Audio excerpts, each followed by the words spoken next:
This is ESPN on ABC. The mocktail is sweet tonight, but it's all about how you serve it, shaken or stirred. As the only Rattlers in all of Division I, they're used to shaking their tail to ward off threats. This version comes complete with a venomous bite that renders pain, difficulty breathing, and shock. FAMU slithers into Atlanta as the reigning Cricket Celebration Bowl champion to strike, and for good measure, strike again. If you're in a Norfolk state of mind, it is true that the foundation of this HBCU was stirred during the Great Depression in 1935. You realize quickly that this is for Spartans.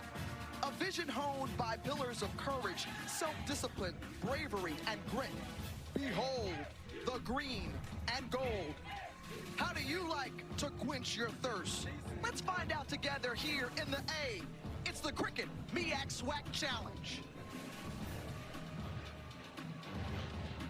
College football is back, baby, and already a thrilling opening day of the season, and it continues here in Atlanta. Euphoric feeling, if you will. How about HBCUs in the house? The 25th ranked team in FCS, Florida A&M, taking on Norfolk State. Well, I'll tell you this, folks. The last time that the Rattlers stepped foot in the ATL, they owned it. And look how they walked in tonight. Loose, swaggy, and ready for another successful season.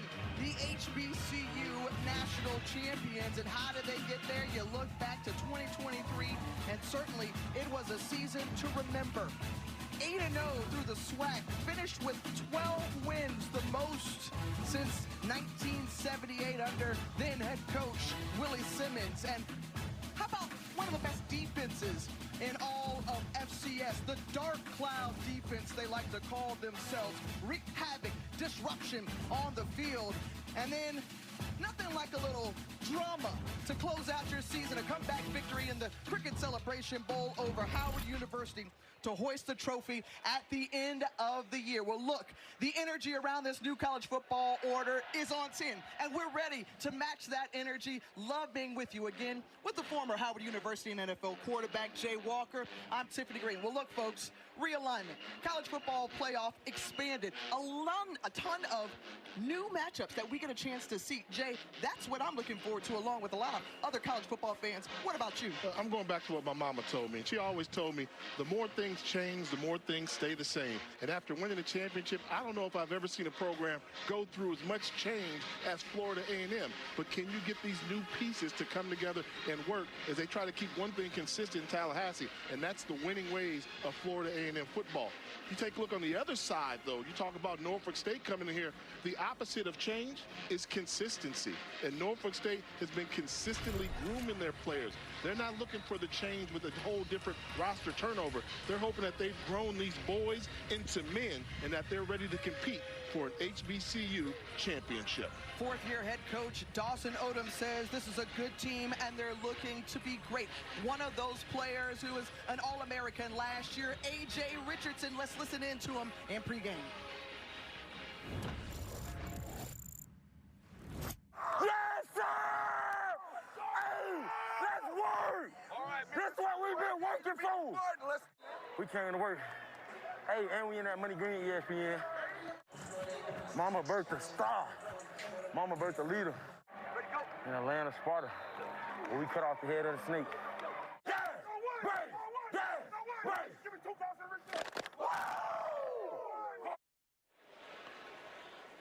The Spartans certainly geeked up, jacked up, pumped up, ready to go. Hope you are as well. Hey, look, there's going to be more from Atlanta, but first, let's send it back to the studio with Matt Berry, Sam Macho, and Trevor Maddich. MEAC-SWAC Challenge. Cannot wait for this one. Just over 6.5 minutes to kick off right here on ABC. We'll be right back after this message and a word from our ABC stations.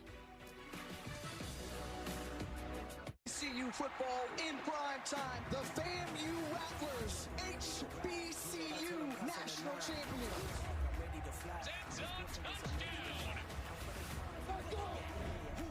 What a great day to be in Atlanta. That's the smell of football in the air.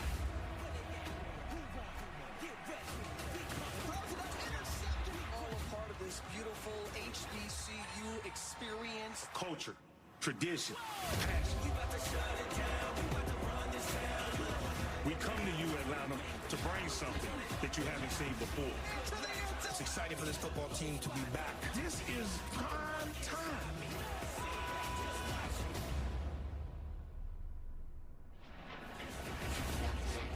Florida A&M, Norfolk State ready for prime time here in Atlanta from Center Park Stadium, and certainly the expectations great, soaring, if you will, for Florida A&M on the highest of 7 hills. And when you think about the newness that's coming into this program, though, Jay, you also think about the unknown, the personnel, in terms of the number of transfers that have entered the program. The players are going to play, but I think the key thing that Florida A&M is going to have to rely on is how ready is Coach Colsey III ready to take over this program. Willie Simmons meant so much to Rattler football. He's a living legend already. He moved on. Replacing the coach is going to be the biggest factor for Florida A&M football this upcoming season. Well, the Jane Colsey III era is ready to begin as he makes his national head coaching debut on the NCAA level here tonight on ABC.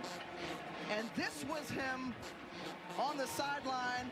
And in the locker room earlier, though, this is what his speech was before the big game. I want to start off by saying, y'all, how incredibly proud I am of y'all. All the stuff that's going on since January, we stuck together, we stayed together. Yes, so make sure tonight, that's exactly what we do for the entire night. Stay together, move on to the next play. Are we clear? Yes, sir. Move on to the next play. All right. And no matter what, we must dominate the fourth quarter so we can win this goddamn football game. That was James Colsey III. Then he's standing now with our Quint Kessner. Tonight's your night, Coach. What emotions are you dealing with? Right now, just trying to make sure we get our kickoff team ready to go. We only had 10 in the huddle. Now we had to make sure we had 11. But excited to be here. Amazing atmosphere. Incredibly happy to show what FAMU's all about. What are the biggest question marks you're dealing with? Just, playing as a team. We got a bunch of guys that this is going to be their first time putting on a FAMU uniform. So we'll see how we do, but excited with our ability, excited with the type of guys that we have. Just hoping we play like a team tonight. Thank you, Coach. Thank you. Thanks so much, Q, as we look forward to hearing from you throughout the night as Florida A&M returning 9 starters from last year's team, but certainly a number of key departures through the transfer portal and through graduation. And James Colsey III is about to coach the biggest game of his Florida A&M career to this point, his first one. And, one of the benefits why he's the head coach now is the fact that he's a great recruiter. So a lot of these players that are now playing for Florida A&M, he recruited them to the program. He knows the state of Florida well. He's a legend there, from whether you're in southern Florida or whether you're up there in the Tallahassee area. He knows that area. He knows his program. And one thing about it, Florida A&M, they have high expectations every year for that football program. They're going to need to get accustomed to each other in a hurry. As the Rattlers take the field, they win the toss and will defer. Norfolk State will get the ball first.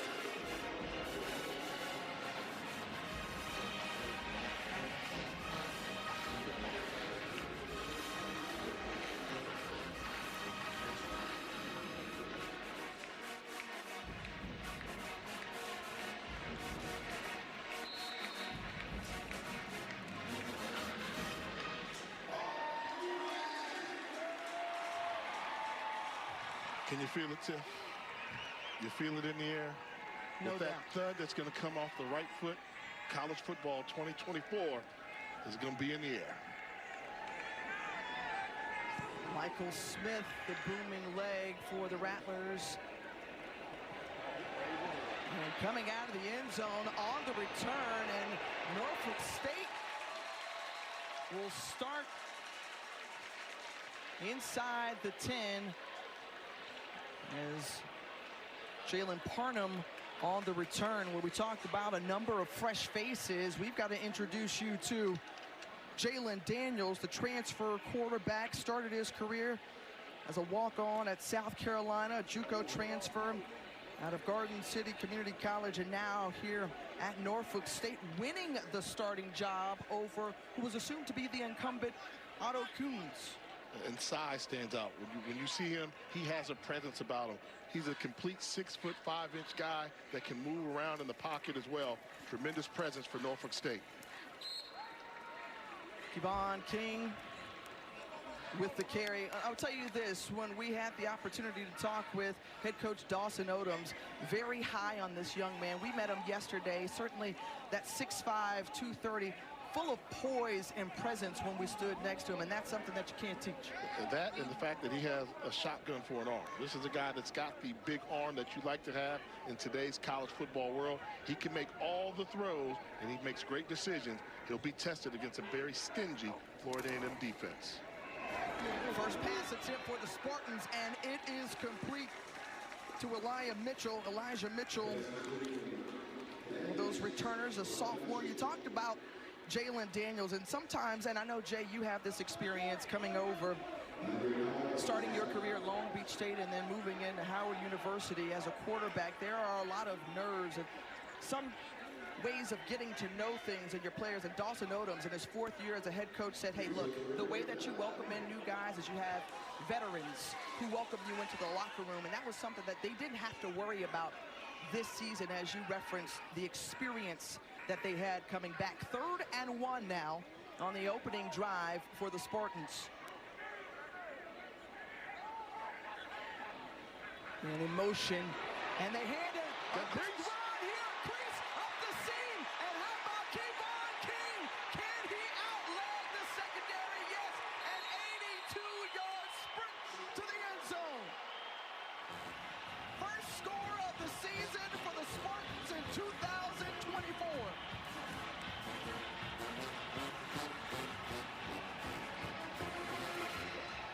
The strength of Norfolk State, their offensive line. They thought that they could handle the line of scrimmage against Florida A&M. They pull the guard around. That's Jaden Bryant, big number 62, and the rest is King in a foot race to the end zone.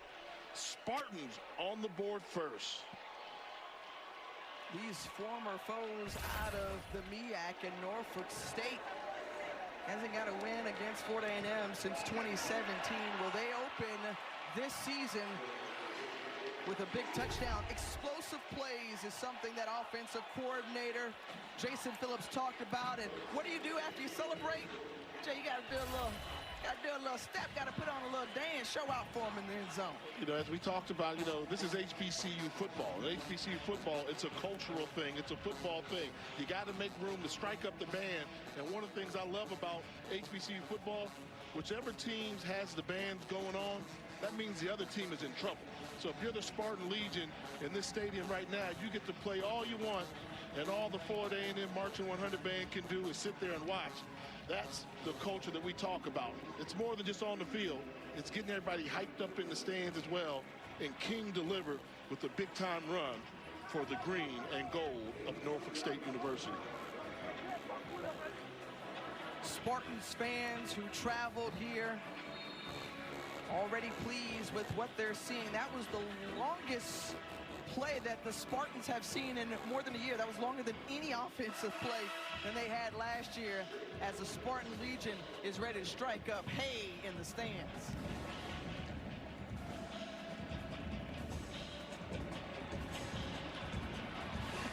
Here on the return, and the Rattlers trying to answer. A solid return for the opening drive, 23 yards out. And another look at the touchdown. What really set it up, it was 3rd and 1.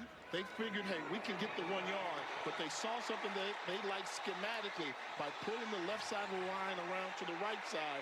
Great vision and patience on display. And when we talked to the offensive coordinator, Jason Phillips, he said the key was being in 3rd and short against this very aggressive defensive line for Florida A&M. Job well done by the big guys up front for the Spartans. And now it's the Rattlers' turn as they feature a transfer quarterback in Daniel Richardson, a graduate out of Miami, and the first play from scrimmage And they hand it off. Really nowhere to go for Levante Somerset as he was stuffed early on. A.J. Richardson got his nose in there, but going back to Daniel Richardson, this is a guy who's made a couple of stops previously at FAU, started his career at Central Michigan. A lot of intangibles. That's when we talked to Coach James Colsey III. They love the intangibles, the leadership that Richardson brings to this team. Experience, poise, creativity, some of the words that they use to describe his style of play. Making the right decisions with the football. Very heated, hotly contested quarterback battle. And Richardson getting the nod. However, we do expect to see two quarterbacks play in this game, as Junior Murtaugh has earned the right to play quarterback for Florida A&M in this game also. So we'll watch how that quarterback battle continues to unfold throughout this game and during the season. That pass was complete to Jalen Rogers. This is a basically new wide receiver core. We had talked about Rack Boys in seasons past, but Jamari Gassett, the one returning from last year's championship team with playing experience. A penalty on the play as Somerset on the carry. Might have been some movement down at the bottom of your screen on the offense. Elite formation, offense, more than 4 players in the backfield. 5-yard penalty, remains first down.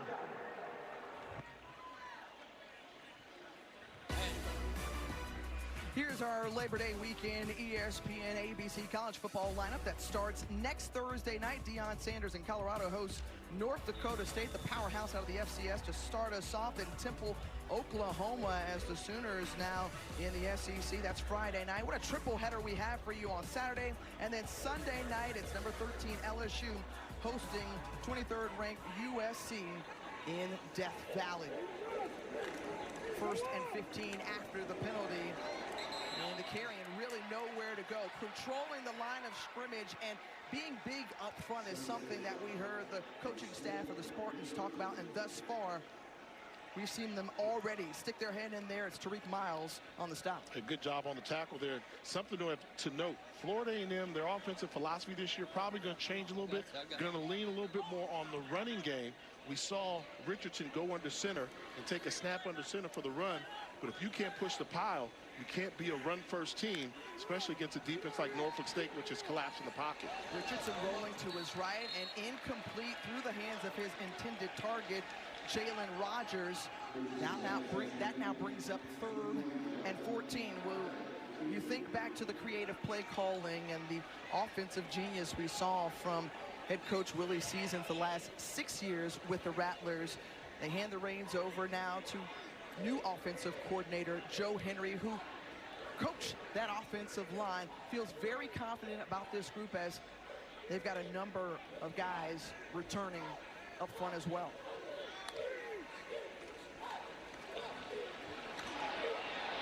Richardson down the field, deep into coverage, and 3 Spartan jerseys around him. Dangerous throw down the middle, and you're shaking your head, Jay. Yeah, absolutely wrong place to go with the football.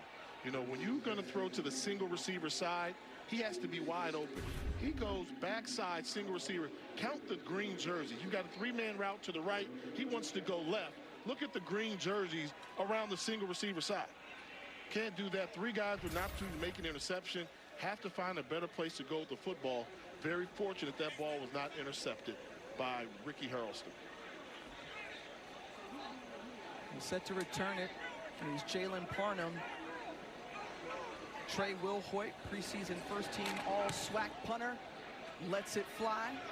And Parnham calls for the fair catch inside the 30. Well, I'll tell you, all the emotion leading up to this season, it's on the field, already been off the field. Ladies and gentlemen, just to remind you, HBCU football is back.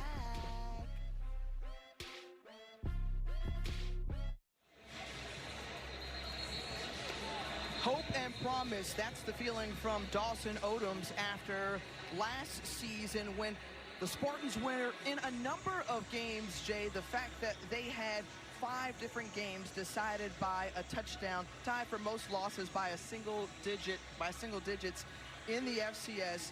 Dawson Odoms feels like, again, that experience, that returns for them will help push them. He said, you give me that slate again with this group, I feel like we're going to be able to finish this year. After that opening statement that the Spartans made, back on the field for their second possession, Jaquez Jones, the pass incomplete on the outside to the graduate out of Orlando, Florida. And got to make that throw there. That's a staple in any college football thing. A little bubble screen, well-called play, great block in there. Quarterback just skips it on the ground. Had it been a lateral pass, would have been okay, but got to work out that kink and make that completion. And going back to Dawson Odoms and the hope that he had, we said, you're very confident for a team that's coming in here 3-8 from a season ago. He said, I was 3-8 on paper, and we were a number of games that we should have won, but we were just too young to win.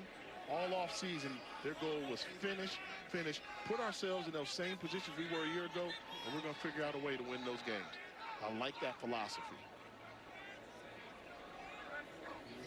On 2nd and 10, they hand it off once more. This time, it's Xavion Evans as we send it down to Quint Kesnick. He's got more on Dawson Odoms. Well, 6 of their 8 losses were one-score games in the 4th quarter. Okay, they finished 3-8, but Coach said that this game will decide whether or not they belong. It can unlock the journey this year. Remember, they bring back 84 players, 18 starters, and Coach Odoms finally telling us this is, quote-unquote, our roster.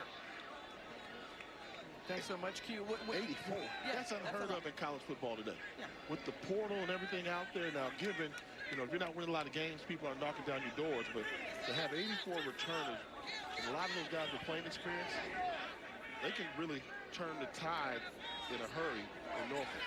Not able to get the play off before the play clock expired, and that's going to push the Spartans back.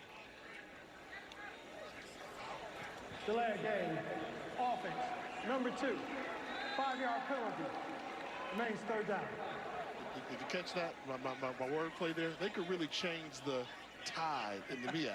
From the Tidewater area. Yes. So, but what they're doing right now is what you cannot do against Florida A&M. Face 3rd down in long situations. They did not want to face a situation.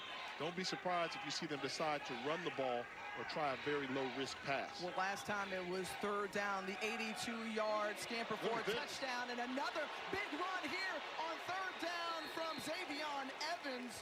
And Evans, one of those guys coming back, had PT last year, knows this offense. He was used to carrying some of the load. He says, I got you here on 3rd down. I mean, whether it's 3rd and 1 or 3rd and long, they are running the football directly at Florida A&M. Poor job of tackling from the 2nd level by the safety.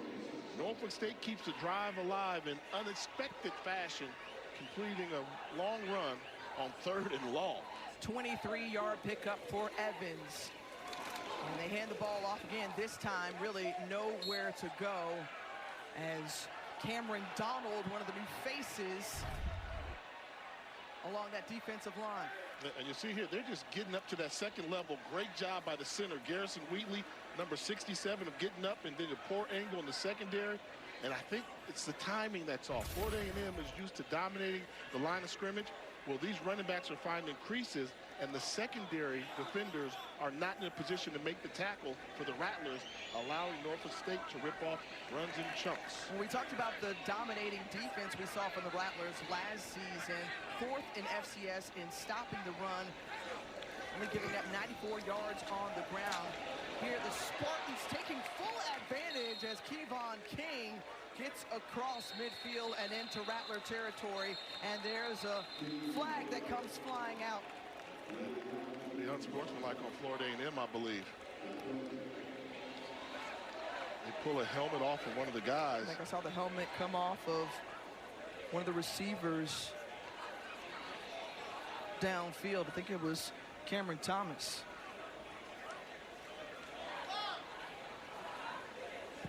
Derek Hatton, our official for tonight.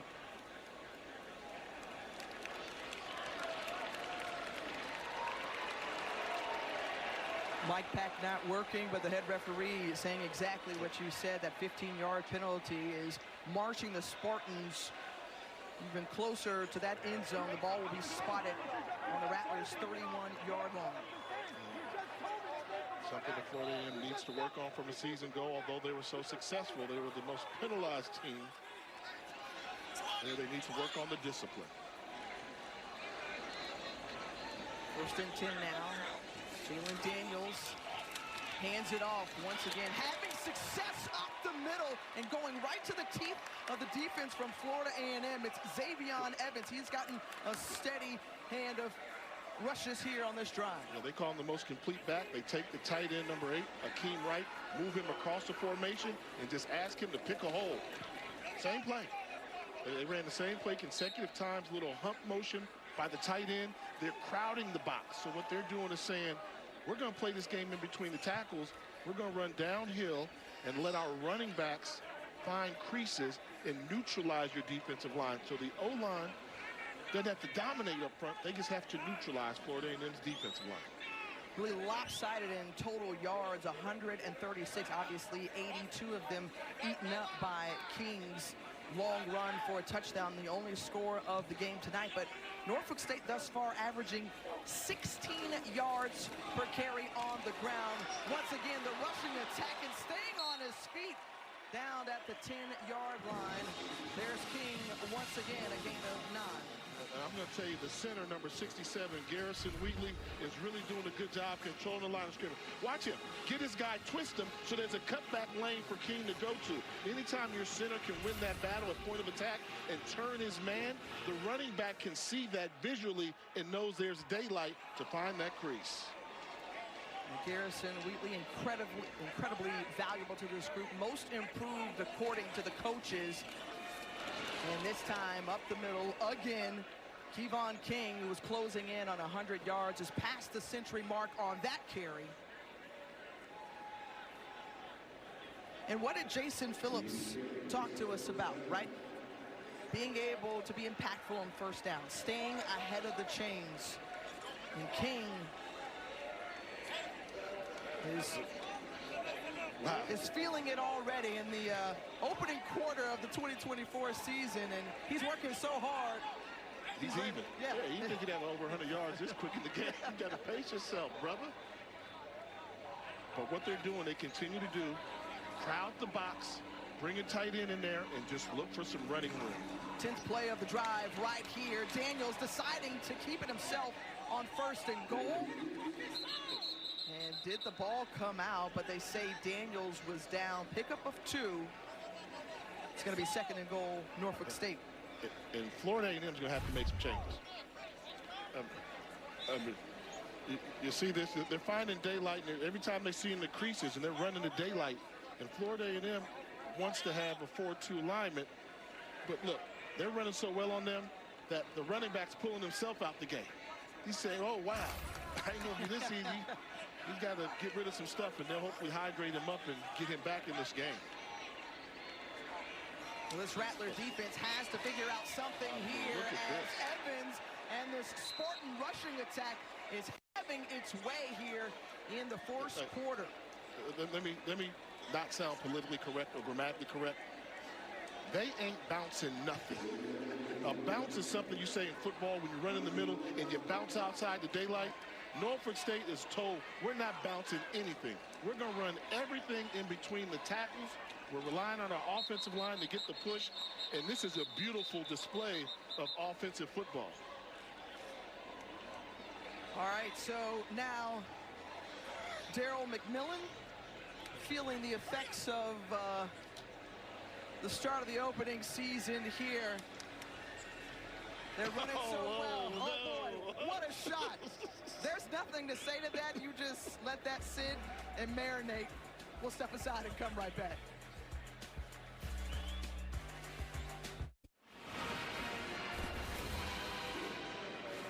Back in the ATL, a pair of Spartans a little bit squeamish.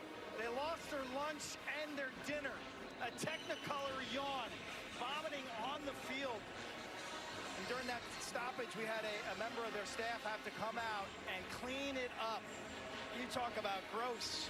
I mean, I'm just looking at it, trying to hold down my dinner. Woo. Hey, cue. They say leave it all out there on the field, right? Quite literally. It was left out there on the field. The whole pregame meal. Yeah. And then some. Meanwhile, 3rd and goal here from the 1-yard line. They're going to try to push it in. Jalen Daniels, he gets across the goal line, and so it seems, but no call has been made, and there it is. 2 drives, 2 touchdowns for the Norfolk State Spartans. Jalen Daniels scoring his first touchdown in the green and gold uniform. And they made this look easy, you know, the Philly push, as you like to see, and they get there, and he's in the end zone quickly. And how fitting they cap it off by running the ball right up the middle. Garrison Wheatley, the center, winning yet another battle at the line of scrimmage to get his quarterback into the end zone as Norfolk State continues to look impressive running the football here in Atlanta. An overdose of the rushing attack from the Spartans thus far. 11 rushes compared to just 1 pass. And they're doing this against the 25th ranked team in all of FCS football. Yep. Florida A&M ranked 25th. Defense, one of the best in the country a year ago. But Norfolk State said, we don't care. 14-0 advantage for Norfolk State. And talk about a team effort. Let's shout out Vanessa Hale, who had to clean it all up. Ladies and gentlemen, that's going in the red bag on the sideline. You go, girl.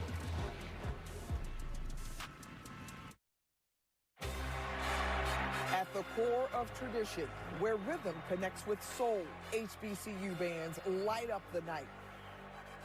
A powerful and proud symphony where each step resonates with history and every note narrates our story. The Cricket MEAC-SWAC Challenge kickoff is brought to you by Cricket 5G. Visit DisneyOnTheYard.com. And Coke Zero Sugar. Is it the best Coke ever? Try and decide. The Spartan Legion. They've already gotten warmed up. They're preparing for halftime to take the field. And let me tell you already, Jay, the Spartan Legion, along with Norfolk State fans, have plenty to be pleased about through 2 possessions in this 2024 campaign.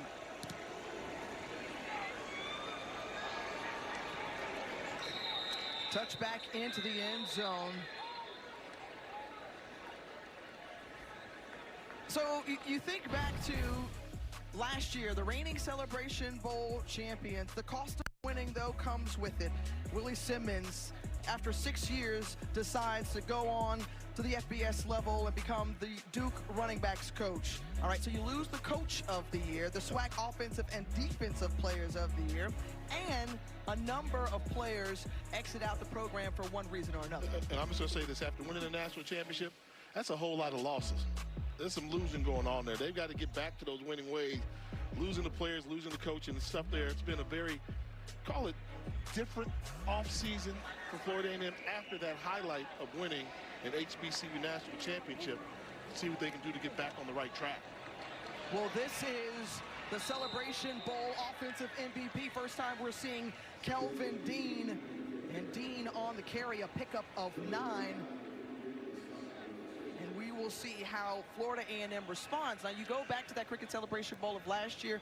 Just to remind our viewers, you can never count out these Florida A&M Rattlers. They were down 14-0 against Howard back in that game, and were able to come back and win 30-26, and Kelvin Dean Jr. was a big part of that success. They walked down the Bison. I think one of the keys is going to be this line of scrimmage. I mean, Norfolk State is showing that they are physical, making them earn everything. 2nd and 1, figured it'd be easy to just pick up a yard. That was a tough run there by Dean and one of the mainstays. You talk about the new pieces of the puzzle, where every now and then you need what they like to call the OGs to carry you through. And Kelvin Dean's an OG at Florida A&M, been at the program for a while, and he's been battle-tested. Florida A&M, the 25th ranked team in all of FCS, trailing by 2 touchdowns here on 1st and 10. Daniel Richardson looks down the field, stays down the field, and throws it The nearest target was Jalen Ward, but incomplete at second down. Jay, so far, what you've seen, although very limited in sample size, what have you thought thus far about Daniel Richardson? He's not showing the flashes that they talked about yet. You know, one of the throws he had earlier for the first down, they did pick up. The ball was very low, but a great catch by the receiver. Threw the ball in the coverage a couple of times. So at this point, you have to wonder, is he seeing the field well? The accuracy part will come if you got it. But if you're not seeing the field well, you will become very inaccurate and ineffective. Undersized quarterback at 5'10", and he decides to keep it, calls his own number, shows up. A bruising run there by Daniel Richardson. Better than 200 pounds, stopped by Jaden Smith, but a pickup of 17 yards, and the Rattlers are in Spartan territory. Yeah, just a good job of calling his own number, realizing they were bringing pressure from Dalen Long, number 7, off the edge. He overcommits to stopping the running back.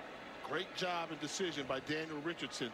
Maybe this will get the transfer going as he tries to deliver a little flipper there at the end of that run.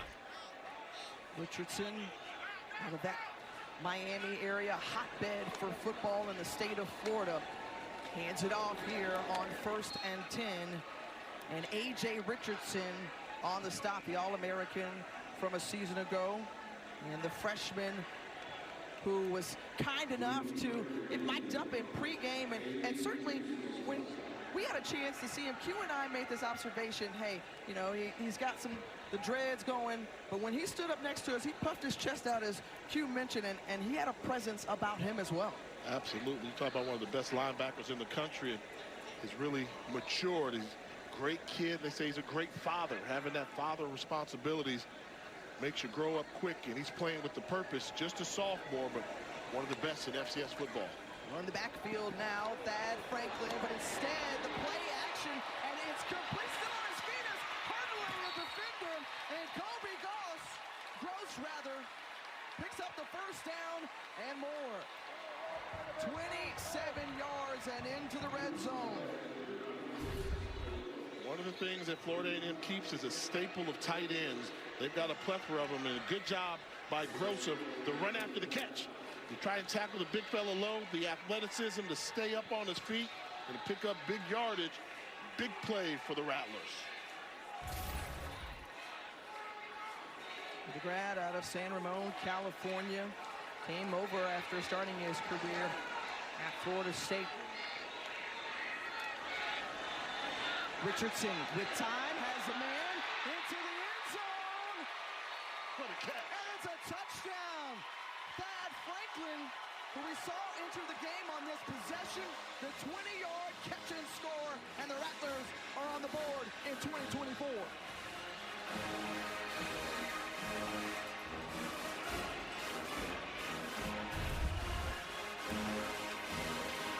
One of these things where a lot of green jerseys there, but tremendous concentration by Franklin to hold on to the football. After he made the catch, that was the easy part. There were a number of Spartans there trying to dislodge that football. Tremendous concentration for the touchdown. FAMU. Cameron Gillis on to attempt the extra point. It's good. 7 plays, 75 yards, and the question marks about Daniel Richardson perhaps being answered. Back-to-back 20-yard completion. Richardson is pumped up as he throws his first TD for the Rattlers.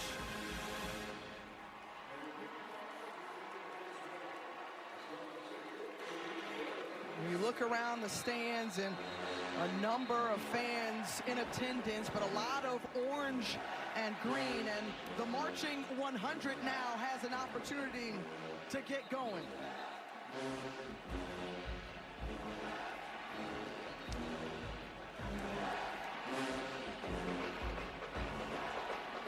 When you talk about a guy like Thad Franklin giving something for the Rattlers to celebrate on, well, take a look. This is him. He's going to come across the formation, get open into the flat. Miscommunication for him to have that separation there. And this is good recognition. Comes across. You got to see him right there. Once he does that, there's a little bit of hesitancy. Uh-oh, they got you by formation. That's why he was so open early.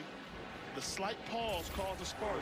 And great recognition by Daniel Richardson to realize they were winning the matchup schematically and to get the ball to the running back quickly. Under a minute to go in the first quarter of this MEAC-SWAC challenge. And when you look historically, it's been the MEAC that has had success over the SWAC in their meetings since 2005, when this challenge all began.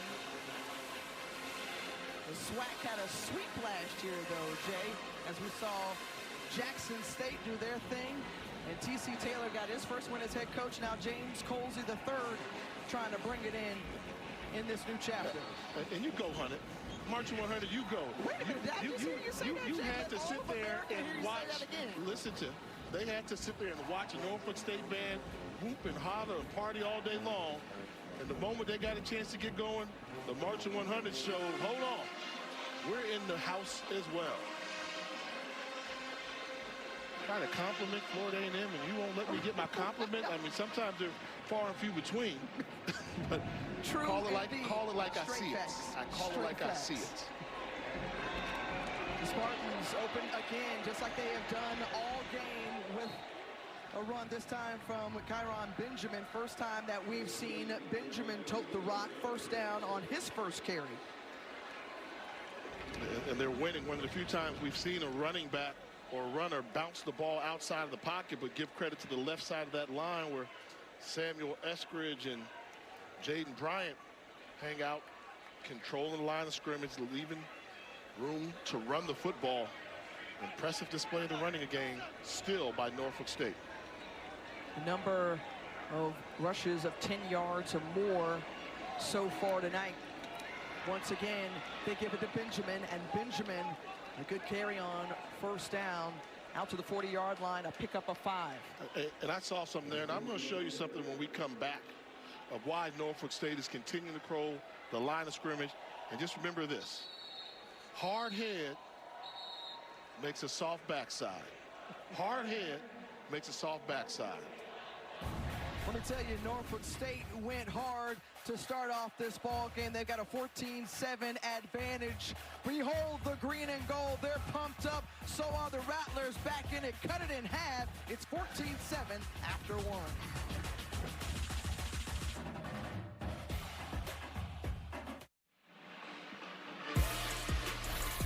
Let's take a look at that last run with our Coca-Cola playbook. Jay, what are you seeing here, man? Let me show you hard-headedness. We can count numbers, right? 1, 2, 3, 4, 5, 6 people to stop the run. Okay, can that work?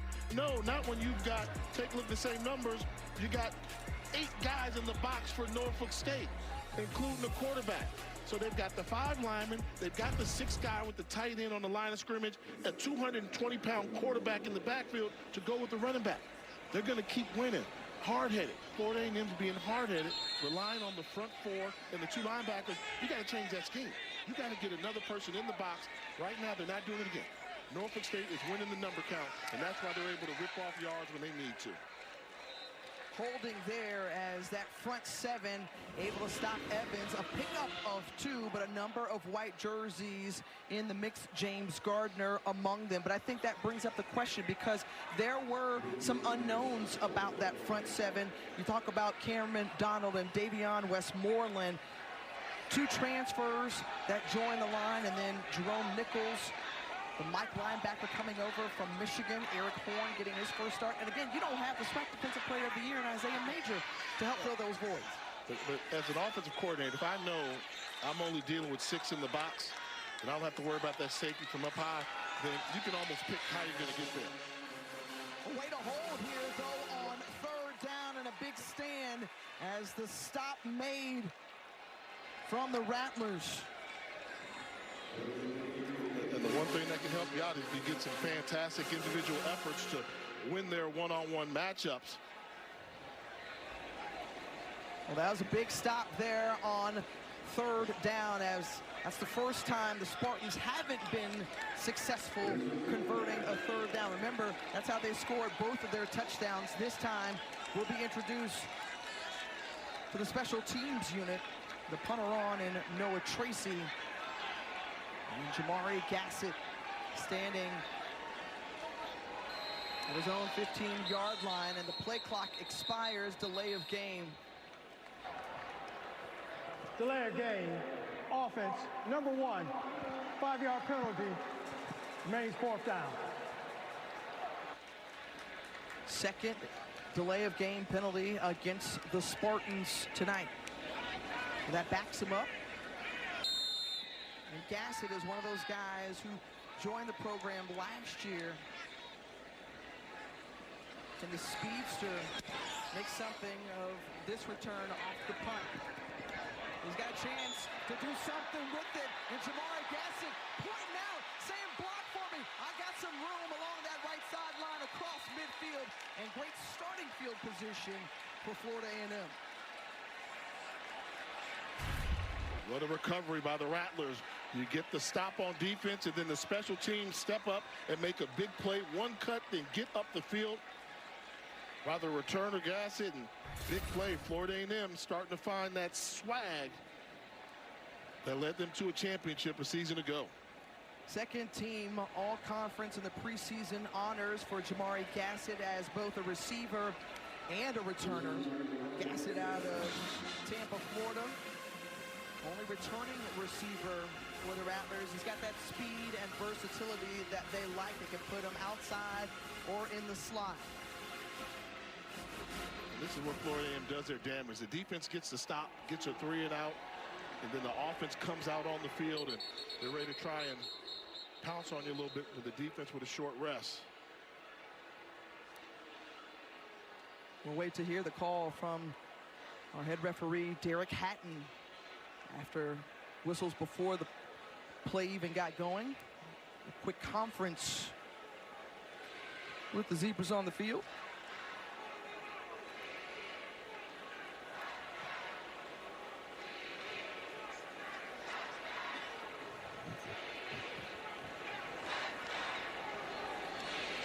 At the home of Georgia State. This is their stadium in which they play here at Center Park.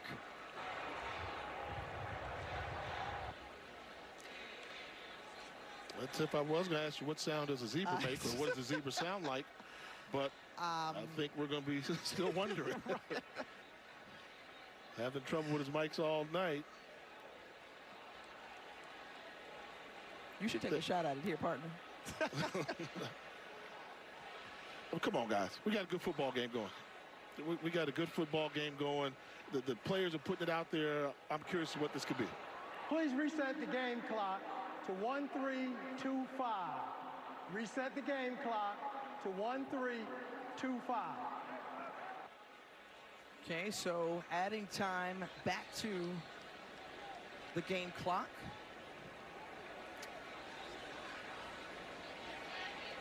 But Jay, this is what we are looking forward to all season long.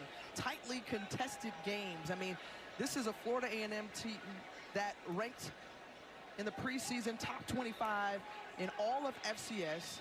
They're the defending Black College Football national champions, and right now trailing Norfolk State out of the MEAC by a score. Daniel Richardson with time, has a man open in some space, and the pass is complete. Jamari Gassett set up this drive after that big return, and here Gassett with a 28-yard completion. Yeah, I mean, he's the workhorse wide receiver. They call him dynamic, can run all the routes, and you see the separation. Nobody close to him. Easy recognition for Daniel Richardson. And this Florida A&M offense starting to find some rhythm offensively. Well, Richardson, who joined the program in January with the intentions of being a full-time starter. You mentioned the QB battle in camp with Junior Meritovich. It was Richardson that won out, and right now Richardson, you talk about that glue, 3 passes for 20-plus yards. This time he's going forward again, and great pass breakup by Devon Allen in the end zone. An Aeneas Williams Award watch lister. He's a gamer. And this guy is a part of that great secondary for the Spartans. Yeah, he along with Teron Mallory. Look at him. That's just how you play it. Keep yourself in a position where if the ball comes, he can use that arm to get around and knock the ball away. And he's a guy that grew in the program. Started off as a guy that liked playing nothing but off coverage. Couldn't get him to play bump and run, man to man. Now they can't stop. Look at him on this next play, running to the line of scrimmage. He wants to get up in the face of the receiver and challenge him with this press coverage. Let's see what the Virginia Beach native does here on second down. And nowhere to go but backwards. And nice tackle by Keyshawn Lynch. A veteran presence up front, a loss of 5 on the play. And right now what Florida A&M is doing is fishing. You know, offensive coordinator Joe Henry, when they put that quarterback under the center, they're looking for a certain look, hoping they can set up some play-action pass. In order to set up play-action pass, though, you have to be a threat running the ball. And what you saw there was Norfolk State say, if you do decide to run the football to set up the pass, we're going to make you pay with a tackle for a loss and a great play by Lynch. First tackle for a loss by either team tonight. Now, 3rd and long. The line of game, the 9-yard line of the Spartans, and set up a little screen and let Thaddeus Franklin try to do the rest, but a number of green jerseys right around them to stop them, and they're going to be held short.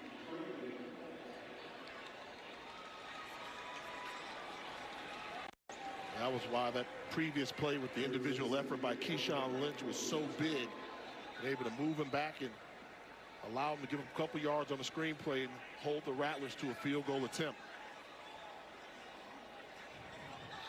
A 33-yard field goal attempt for Cameron Gillis, who has been an accurate leg for the Rattlers throughout his career. It's good.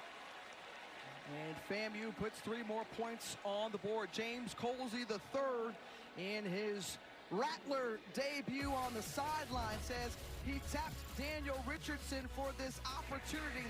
He started to get a groove, starting to bring some noise, and Richardson is bringing the Rattlers back into this one.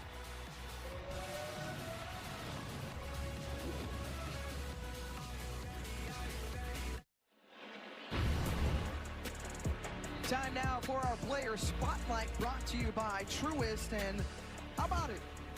2 DBs, Kendall Bowler, who is one of those returners and one of the best DBs in all of FCS, and Devon Allen, we saw him on that pass breakup earlier. Yeah, I went old school on this one. Okay. You know, one thing about it, back in the heyday of HBCU football, you had all these great wide receivers. Well, you had to have great DBs as well, and those are 2 of the best DBs you'll see in FCS football out there. Kendall Bowler, pro prospect. And if you want to stop these spread offenses and all these guys that want to run routes all day, you need to have some good DBs, and we've got 2 of the best in this one here. Prime time matchup here in Atlanta.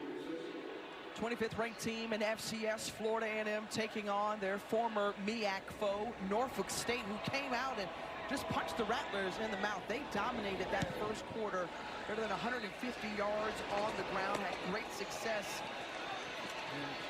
Jalen Parnham, who had to field that one, a gain of 17 on the return.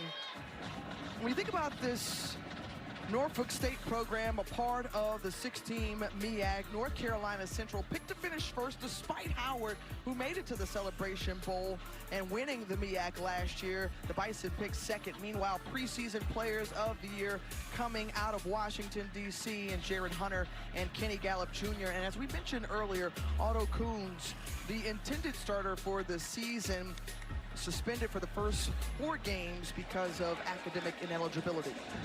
That could be a storyline there. If Norfolk State wins this game, Coons going to get that job back. Well, right now, they're winning the battle on the ground, and no whistle there as King lost the ball on the turf. Nayron Jenkins returns it. However, they're going to say that King was down.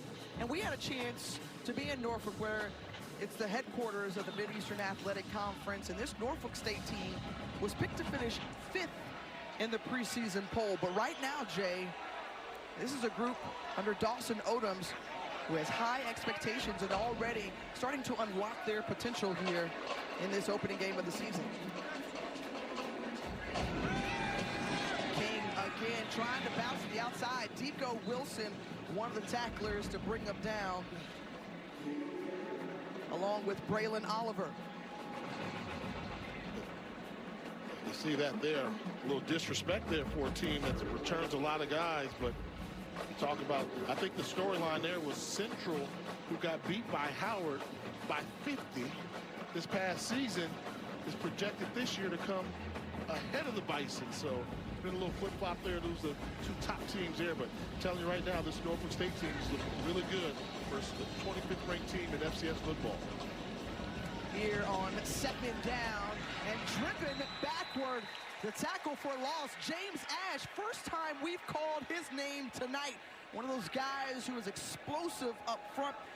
They're ready for him to take it to another level this year. And he switched his number from 99 to 0. And Ash right here, disruptive. Yeah, and they're giving him that 7-man look right now. So in having 7 guys, it frees it up for more one-on-one individual efforts, and a great play by James Ash from his nose tackle position. 4 receivers, set 3 to the bottom of your screen here on 3rd and 7. Let's see what the Spartans dial up here. They've had success on 3rd down. Daniels thought about it, double clutch, then completes it to Jones. What a move! Jacquez Jones! The yards after catch by Jones, or Jock, as he's known. Boy, he's played a healthy amount of football, great experience, 26-yard pickup and a first down. That was pro. I mean, that ball was in the air for a while. Watch Jones come to the ball. As the ball's coming to him, he's not waiting. He runs towards the ball to get leverage so he can run after catch and pick up the first down. So often a wide receiver will sit there and wait for the ball to come to him. He came back to get the ball to get a running start, forcing the Rattlers to get in the trail position.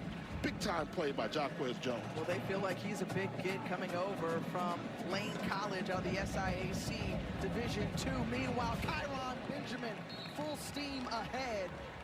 And Benjamin brought down by Braylon Oliver, but a gain of 7 on the play, and we've talked about it all night long. The rushing attack and the success that the Spartans have had on the ground, taking full advantage of that experienced offensive line. And you see 185 yards on the ground for Norfolk State tonight, and they're going to continue to add to that total. Bounce it to the outside, trying to cut back in, and a first down picked up by Benjamin. He's down at the 26-yard line. In this battle that you've got between the offensive coordinator and the defensive coordinator, Norfolk State versus Florida A&M, it's playing out right in front of our eyes, which has been unique. As you see Norfolk State getting ready to line up with a double tight end formation. You don't see much of that in college football nowadays, but that's the chess match that we're seeing in the trenches, and Norfolk State taking advantage of it to the fullest. Well, Jason Phillips, the new offensive coordinator, had great success at Alcorn State, and now he's got the recipe for success early on here, as he's got a stable of running backs that he can count on, along with that great offensive line. And Jay, I've got to ask the question, because you think the 25th ranked team in FCS, the reigning HBCU national champions, did you expect what we're seeing right now and Norfolk State really handling the Rattlers? Thought we see a close game because of the experience coming back, and that goes back to why this is the MEAC-SWAC challenge. MEAC plays a little bit more physical brand of football, SWAC a little bit more finesse, but Florida A&M has been one of the strongest teams in FCS football for the past several seasons. To see Norfolk State push them around like this, quite surprising, Tiff, quite surprising. We know the MEAC normally wins the battle of the trenches. We kind of learned that. But this is a dominating performance in the trenches thus far in this game. 9 yards on average per carry for the Spartans, and King, who's wrapped up and brought down a few Rattler defenders there, Andre Powell Jr. among them. When you think about how you're able to control this game and the clock by keeping the ball on the ground, better than 16 minutes the Spartans have had possession in this first half. Look at that. I mean, it's astounding right now. Yeah, I mean, they're on pace potentially for 400 yards in this game, or perhaps more. And like I said, if you're Florida A&M, they'll only be down by 4 right now. With the team running the ball that's effectively, they're fortunate. King already, who's amassed a career high, and he stuffed there on 3rd and 2, however. And again, we've seen a couple of holds from Florida A&M. This time, Davion Westmoreland, the transfer out of Kansas, coming in to help make the stop. They said he has to plays. They were expecting stuff from guys like Westmoreland and Donald to make some plays. But right now, what do you do? A little surprise here. Give credit to the Florida A&M defense, having Norfolk State go for the field goal. I get it, but I just think you take a little momentum every now and then. And you give it a shot. Your team played lights out. You give them one last challenge. Can you pick up 2 yards for us? Timeout at half. This is a 30-second timeout taken on the field. The first by Florida A&M will step aside as well. 4th and 2 coming up on the other side.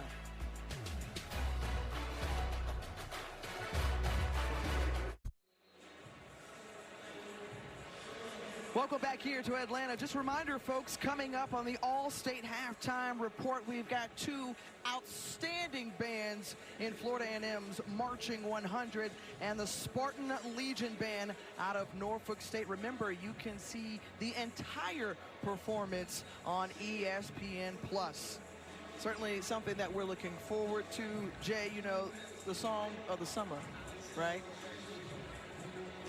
I mean, you keep like up, that. right? They're not like that. Okay, yeah. Not like that. I wonder if we will hear any of that. Absolutely. At halftime. You're saying yes. Absolutely. Meanwhile, we hear that every week for 5 weeks. Dawson Odom's electing to go for the 35-yard field goal. Brandon Wilcox and the bobble snap. This was an issue that we heard about in pregame. As Q, you've got more on that. Watching this group all through warm-ups, they had an issue with low snaps. In fact, the last extra point they kicked in warm-ups was a bobbled snap. We talked about it during the commercial break, but this one was rolled back to the holder, and so they don't go for it on 3rd and 2. They bowl the ball back to the holder, and the first really break that goes in the way of Florida A&M.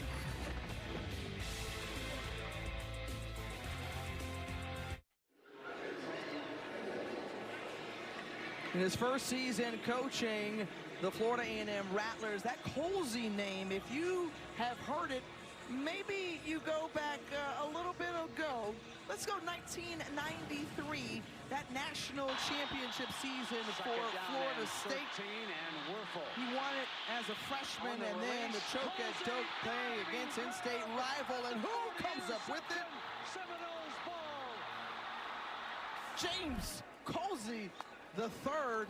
He played for Bobby Bowden and Mickey Andrews, that defense, and then was also an excellent baseball player as well from 93 to 97. So imagine you go to college and you're playing with Charlie Ward and Derek Brooks.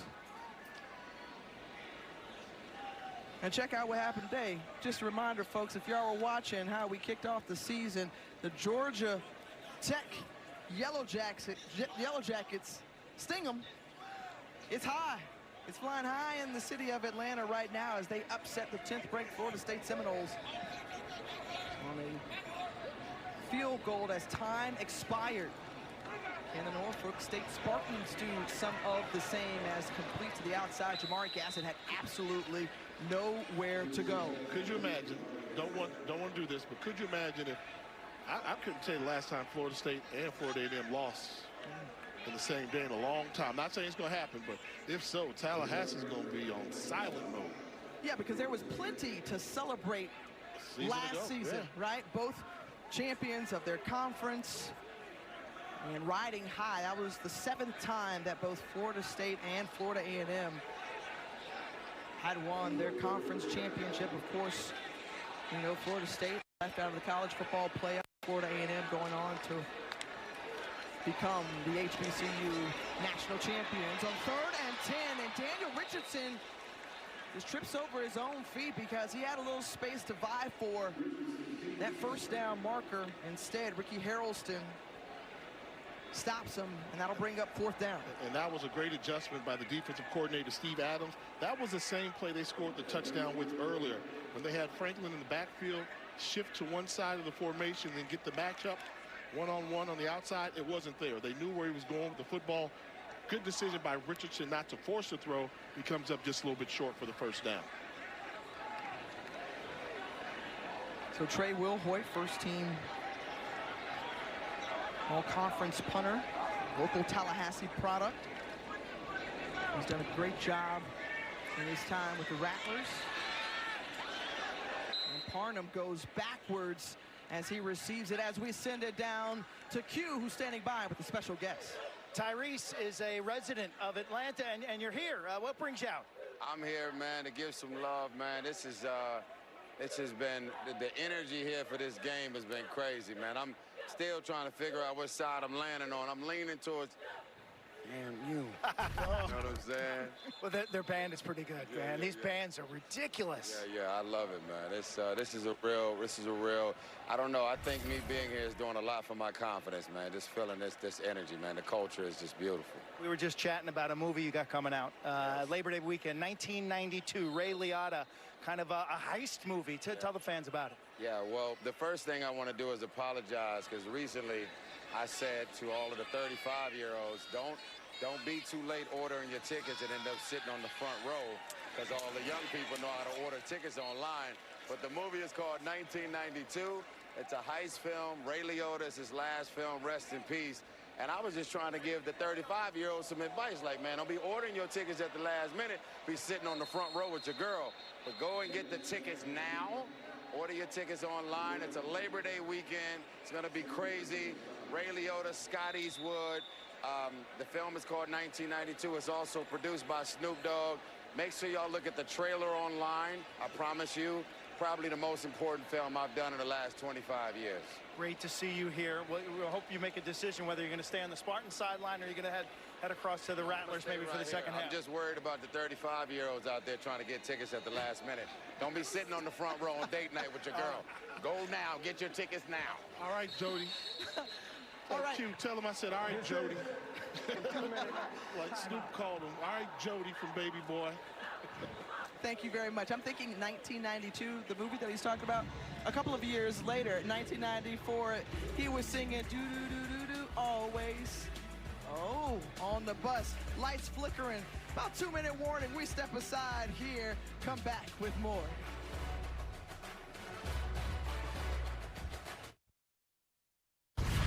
Matt Barron, our college football studio. Time now for our Disney on the Yard studio updates. And it's Aiden Burr. Ball game in Dublin. Georgia Tech snaps their 15-game losing streak against top 10 teams. They upset Florida State 24-21 in a noon thriller.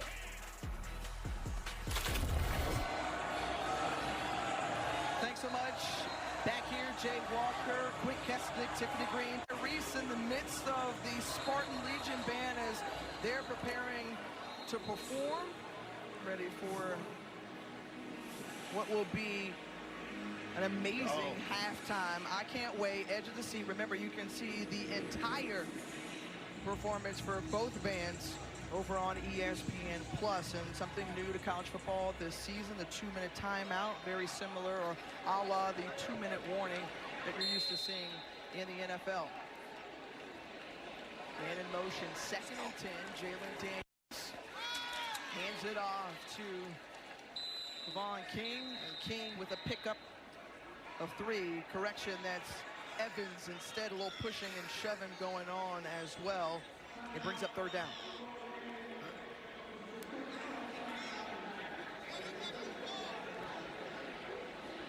Florida A&M looking to take a timeout here, the 2nd of the half. Please reset the game clock to 1-5. And Jay, while we have the opportunity, I think it's time to give viewers a little something called Jay's Gimme 5. All right, we're early in the season, so how about this? How about the top 5 storylines going to the HBCU season there? Oh, I got the updated photo. Like that one there. But Coaches Portal. You talk about the Players Portal. What about the Coaches Portal? 6 new coaches between the MEAC and the SWAC. Number 4 is the biggest question. What QB will emerge? You need to have a quarterback that's going to dominate, take over. Number 3, I'm going to go back to 3 schools we haven't talked about in a little bit. Well, that should be Hampton, not Howard. What's up with A&T, Hampton, and Tennessee State University? We got to check on them. And 2, is this the year of the Hornet? Alabama State, big expectations. And number 1, we're trying to see right now. FAMU thinks they own Atlanta. Does FAMU equal Atlanta? Can they repeat this year and try and do something no other team has done before? Win this game, the MEAC-SWAC Challenge, and win an HBCU National Championship. Well, Florida A&M making their third appearance in this game. It's the first for Norfolk State. Now, Jay, you know I'm going to have to chime in with my 2 cents after this 3rd and 8 coming up. As they're resetting the game clock on the field. 5-3.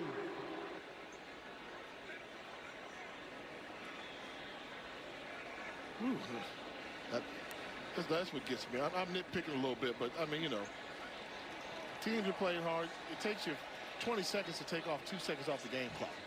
And I don't think anybody was looking at those 2 seconds, to be honest. Big third down here. If Norfolk State converts, they'll step on the gas pedal. If not, Florida A&M will probably call another timeout and try and force the Spartans to punt. Keep it on the ground and running into the teeth of the defense. The timeout is coming as Jaron Fox, the first to the ball carrier. Timeout. Posey Florida A&M spending his third and final timeout of the half, so that allows me to step in and like you set up mine. You know, what are your tips, 2 cents? My question out of the Southwestern Athletic Conference is who's going to win the West? It is up for grabs. We saw Prairie View A&M do it, but of course, Grambling is always in the mix, and Southern's in the mix. Alcorn State, high expectations as they are projected #1 in the preseason poll out of the West. And then #2, who runs the MEAC? Well, Last I think the 3 defending years, champions should run the MEAC. 3 different teams win the MEAC. Last year it was Howard. They tied with North Carolina Central the year before, and then Buddy Pugh's crew at the time won it in 2021. So the question is it going to be either any of those 3 teams, or could we see a Norfolk State or Morgan State be a dark horse? See, that's why you and I get into it all the time. What? My top 5, my give me 5. The #1 story was, does FAMU own Atlanta? FAMU equals Atlanta. Yours, who runs the MEAC? Well, the team that won the conference normally runs the conference. Howard University. Not according to the voters in the preseason poll, as they were selected #2 behind North Carolina Central, much like Florida A&M was in the SWAC East. Alabama State got the preseason you want to put the period on the sentence, but the fact remains, I put FAMU as the #1 storyline. I put them there, even though the conference voted for Alabama State to do it. But I put FAMU 1. That's why, folks. That's what I deal with. Go on, Tim. Let's do your job. We're talking big picture. We're setting up the storylines for the season, and lots can happen within the MEAC and the SWAC this year, as we will see so much change in the reconstruction of college football conferences, the Power 4 now, and certainly owning that top 10 in FBS football, the new look SEC, and of course the Big Ten as well. Pass complete there to Jalen Rogers, a pickup of 4, and the Rattlers will try to run quick offense here to get on the board. And start to build the legend of Daniel Richardson right now. 2-minute offense situation. You're down by 4. Your team's been trailing all game. Well, these are going to get an opportunity to make some throws. You have to throw the ball. Let's see what Daniel Richardson is made of right now. And remember, folks, no timeouts for the Rattlers, so a wise pass and catch and step out of bounds by Jamari Gassett, as he's right at the first down marker. And it's going to move the chains, or just short of it. All right, they're moving it now, as this season All-State will celebrate every field goal and extra point made by participating universities by making a donation to the university's General Scholarship Fund. Thank you, All-State. And I think we're seeing right now is one of the biggest changes in college football. 2-minute offense situation. My coordinator can talk to me all the way up until I snap the ball, 15 seconds pretty much on the clock. When the clock is stopped, you can really dial up a good play. Another completion, but it comes out. The fumble on the field, and Jamari Gassett had it, but it was dislodged by the Spartans tackler. We'll see who comes up with it as they're trying to clear the pile, and Florida A&M recovers it. Big number 69, TJ Lee. On the play, crossing route there. Big hit, dislodged the football there. by Dalen Long. Florida A&M fortunate to recover and try and keep this drive alive. Well, James Colsey III trying to see what his group can do within this final minute of the half. Again, you mentioned there. And that's a good legal hit. I think that was Tariq Miles who may have shook that one loose.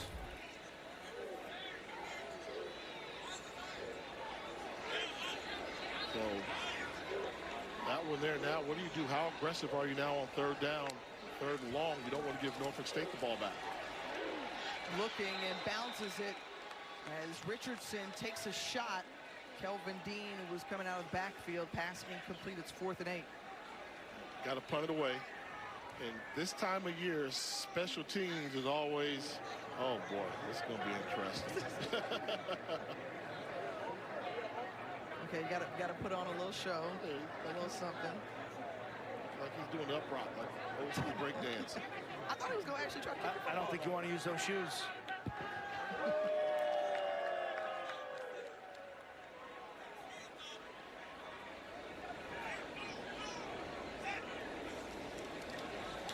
Will Hoyt back to punt it away. And Farnham is just going to let this one bounce. It's down by the Rattlers around the 16-yard line. Okay, the question was Tyrese going to actually kick it? And he did. Now, a little low. No trajectory at all. That's an old school special teams HBCU kick. When we used to have kickers used to kick the center in the back of the head, stuff like that. Special teams has come a long way in HBCU world. Tyrese got to work on his game. You got to get that ball up in the air. Right. So you don't think he'll be auditioning for any football roles anytime soon? Not as a kicker. What do they say? Stick to your day job. And fortunately for him, he's got 2 of them. Singer and actor. So talented guy. Kicking not one up.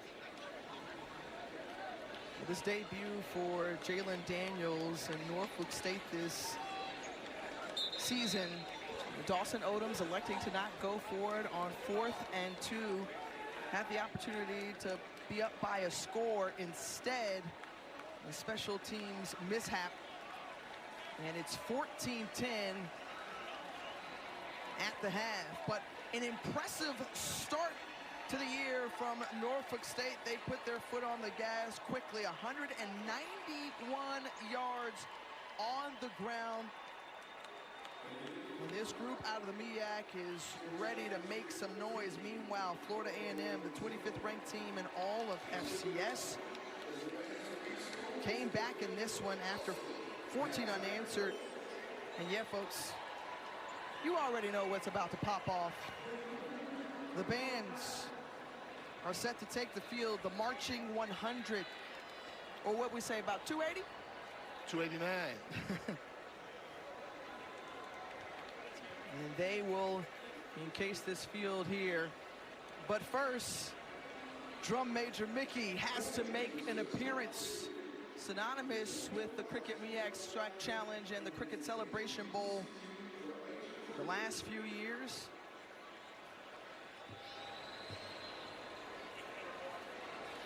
And you see that smooth walk, you know, like you got to be like butter when you're walking, like you're on water. Drum Major Mickey, we've seen a nice little sway.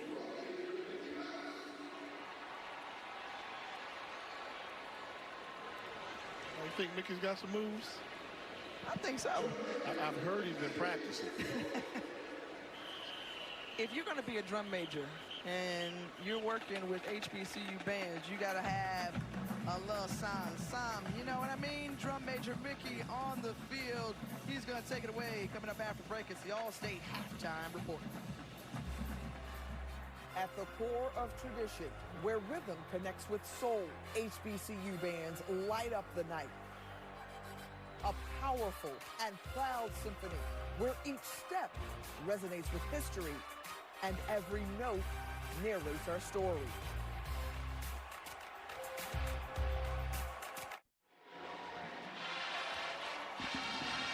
Here is the Florida A&M Marching 100 band under the direction of Dr. Shelby Chipman.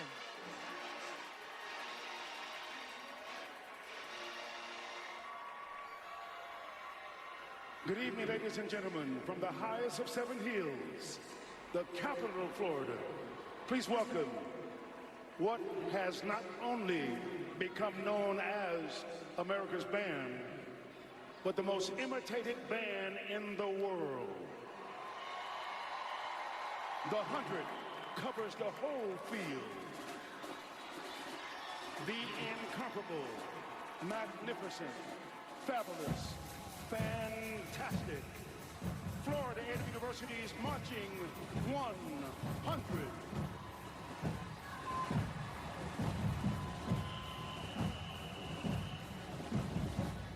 The 100 is delighted to be here in Atlanta, in this stadium, formerly the Olympic Stadium. We salute America and our U.S. Olympians with the Olympic fanfare.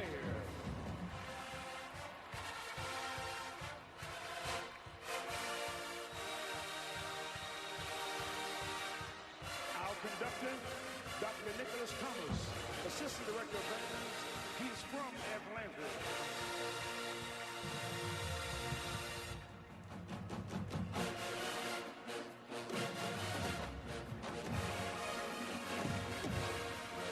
Excuse me, Norfolk State is not like us.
You're watching the All-State Halftime Report.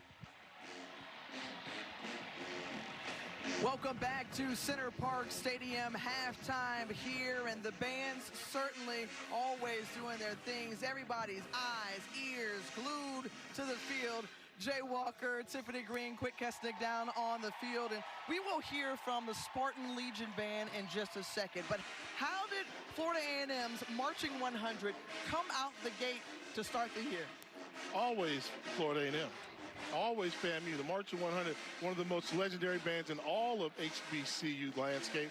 Known globally, they don't disappoint. You can tell the tradition is always there. I like the bling, like the sousaphones. They got them real shiny. This opening week, they came out with a great performance there to get it started. But let's not forget now, I think the largest band in the MEAC is Norfolk State. So FAMU is one of the biggest bands you're going to see.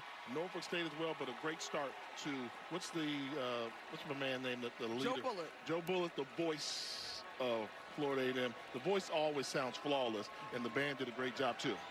And you think about it too, this is no easy task, Jay. There is a lot that goes into being a member of a marching band, especially at an HBCU, because of the pageantry and all that comes with it. The recruiting element, right, that goes into it, the work aspect, band camp, it's no plaything. And what about what I just learned talking to the band directors? The challenges. You can challenge for a position. I thought that was just fictional in a movie. You can challenge somebody at your position to say, you know what, I think I'm better than you. I want to perform. They've got backups in the band. Who knew? You kind of thought that drum line thing was just a fictional thing. I thought that was kind of fake. No. So that's real. you can challenge up to every Wednesday. Of course, getting prepared for this one was no easy task, understanding that school starts on Monday. So these students coming back to campus and putting long hours in, much like the football players were getting ready for this opening game in week 0. We enjoyed it, certainly. I know Q down on the field. He loves it. Yeah, he takes it in, but he always gives us like a sense or feel or an atmosphere. How loud was it down there, Q? Oh, this band is big. They may be called the Marching 100, but it's 307 buses, and I'm with a bunch of the guys right now. What's your name? Where are you from? Jordan Mongo. I'm from West Palm Beach, Florida, man. You heard? Roger Williams, Deerfield Beach, Florida, man. Deerfield Beach, I love it there. I am Jermaine Thompson from the serene waters of Fort Lauderdale, Florida. Sincere Jones from Tampa, Florida. You guys got a sweat going. What was the best part of that performance? Everything, man. We came out that game a whole bunch of energy, man. You know what I'm saying? Best band in the land. Hey, man, you see the dance routine, man. Y'all heard the tonality, y'all heard the musicality. No band is touching us. Real talk, bro. Are you guys going to rule the SWAC this year? You know, we can do all things through Christ who strengthens us. That's the plan. That's the plan. We'll do it again. Why do they call you the most imitated band in the land? If you look around, everybody trying to do what we do. They just can't do it as good as us. Why is that? We already run the bands. We run the show. Best band in the world, man. Up 100. Not short on confidence, Tiff. They've been the cockiest band in the land in the history of bands. I mean, fam, you act like there's no other bands, and we see good ones. We see good ones, but they act like, oh, they all imitated us. I mean, come on, every now and then give credit where credit's due. Well, giving credit to what these athletes are doing in terms of, you know, the workout and the elements and aspects that they put into their performances. They are athletes in some way. And you think back to, you know, 2022, the summer, you know, Marching 100, about 35 members spent their time with Kendrick Lamar in the Louis Vuitton fashion show. You know, highly duplicated, but see, never there you go. That's that That's what Joe Bullard says as I listen to the PA announcer. We got you. I will tell you, as an HBCU alum, that's a great vision to see them coming out with that rattler step they do in the snake-like motion and the swinging and the band out there. To me, as an HBCU alum, I can appreciate that. Now, you don't have to throw the extra up in there. Just say, hey, that's a good look for Florida A&M, and everybody's proud of that band. Well, except for one, you know, in the state of Florida. That's all good. But I love, too, the fact that when you heard the band members talking to Q, I mean, the access that we're able to get now, it continues to grow because Q interviewed 4 band members as they just finished their performance. And the sweat that they work out there to do it there in the drum squad, they got that beat going. They keep the rhythm of it going right there. Florida A&M band, I mean, you can't say enough about them, but I think I like what they presented as well. And one thing they're so traditional, but for me, the most intimidating thing they do is when they take the field, they surround the whole field with all those members. There's no area that's not covered by a band member. Not too many bands have the size to do that. Well, you think about, we will be in Atlanta on December 13th for the 2nd annual Band of the Year competition. Who will we see as the last 2 teams out of the major conferences or the larger schools? Last year we saw Jackson State, Sonic Boom of the South, North Carolina A&T, Blue and Gold, Marching Machine. Can Florida A&M be there? They're going to be voted on each week leading up to that big band competition. Florida Memorial showed out. Virginia State was a part of it as well, the Trojan Explosion, and now the addition of 2 high schools. And we talk so much about the Marching 100. We're going to hear from the Spartan Legion under the direction of Mr. William Bethea on the other side. You're watching the All-State Halftime Report.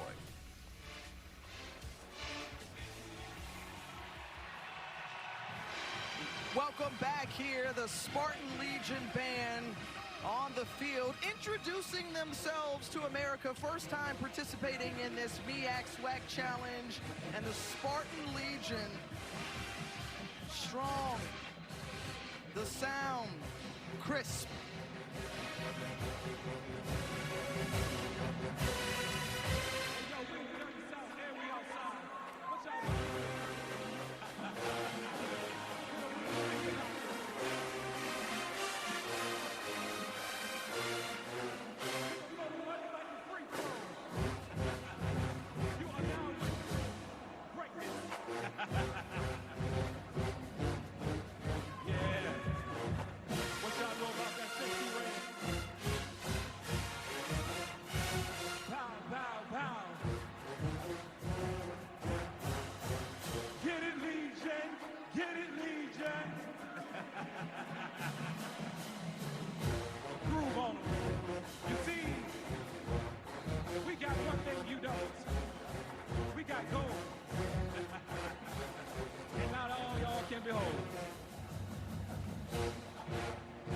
take it out on him.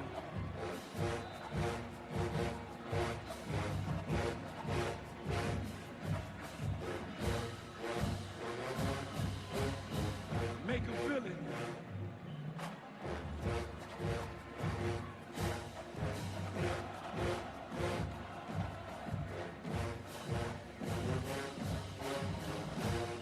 And just like that.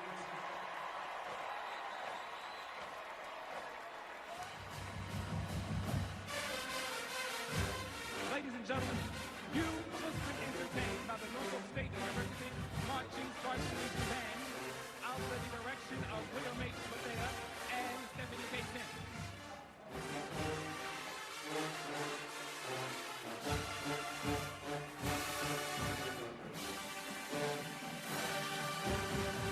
Ladies and gentlemen, behold the green and gold. They finished off with $1 Million Baby. Spartan Legion sounded like $1 million. On the other side, an anomaly. Both bands played the same song. Don't see that too often. We'll talk about it more.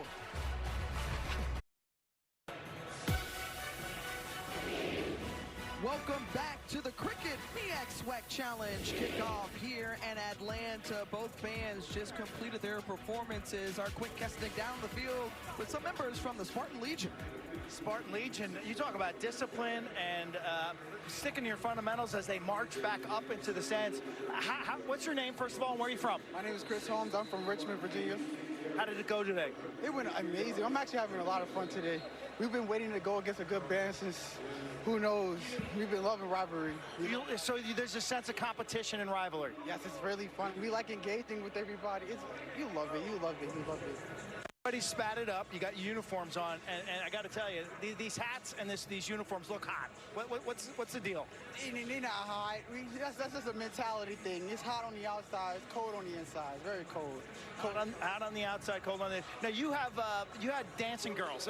Their group, FAMU doesn't have that. Oh, they don't have dancers. Oh, I didn't even know that. Well, I know about hot ice, and I'm sorry, I know the dance line touch of hot ice. That's their nickname? Oh, nickname, that's their section name. There's hot ice. Hot ice. Thank you. Yes, sir. Thank you, sir. You look good today, sir. Thank you, man.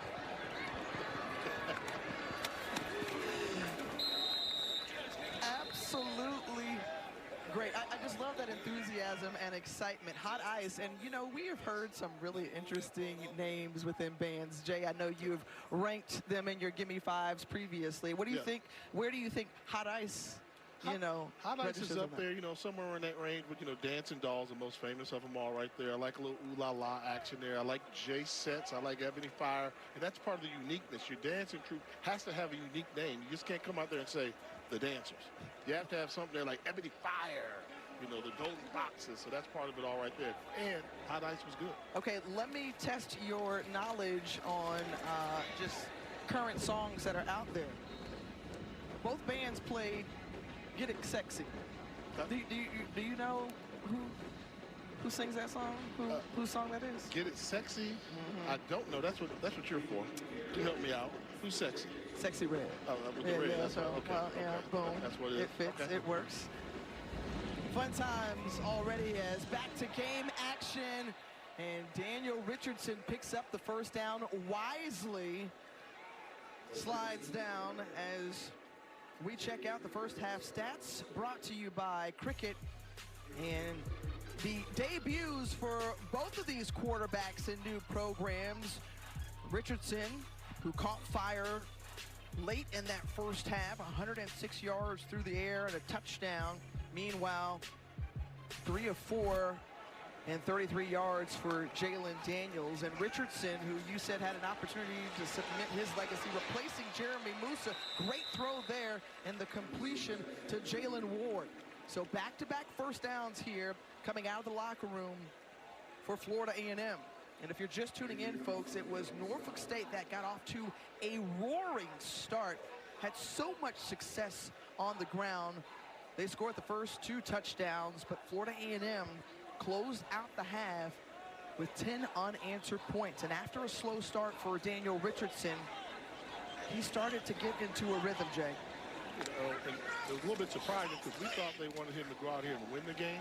He was a manager, and then he showed that he can win the game. And you look at Norfolk State, we thought that they really needed Jalen Daniels to step up and make all types of throws, but the running game was so effective. But I do like the decisions that Richardson has made. He got away from a couple throws earlier where it could have been interceptions, but after that, he stepped it up and showed, oh, this is why I won the starting quarterback job for Florida A&M, and showed that he can deliver the ball all over the field. Well, he is leading the 25th ranked team in FCS to start the season, and on the run, he's got a man, and into the hands of Jamari Gasson for the score. 55 yards out.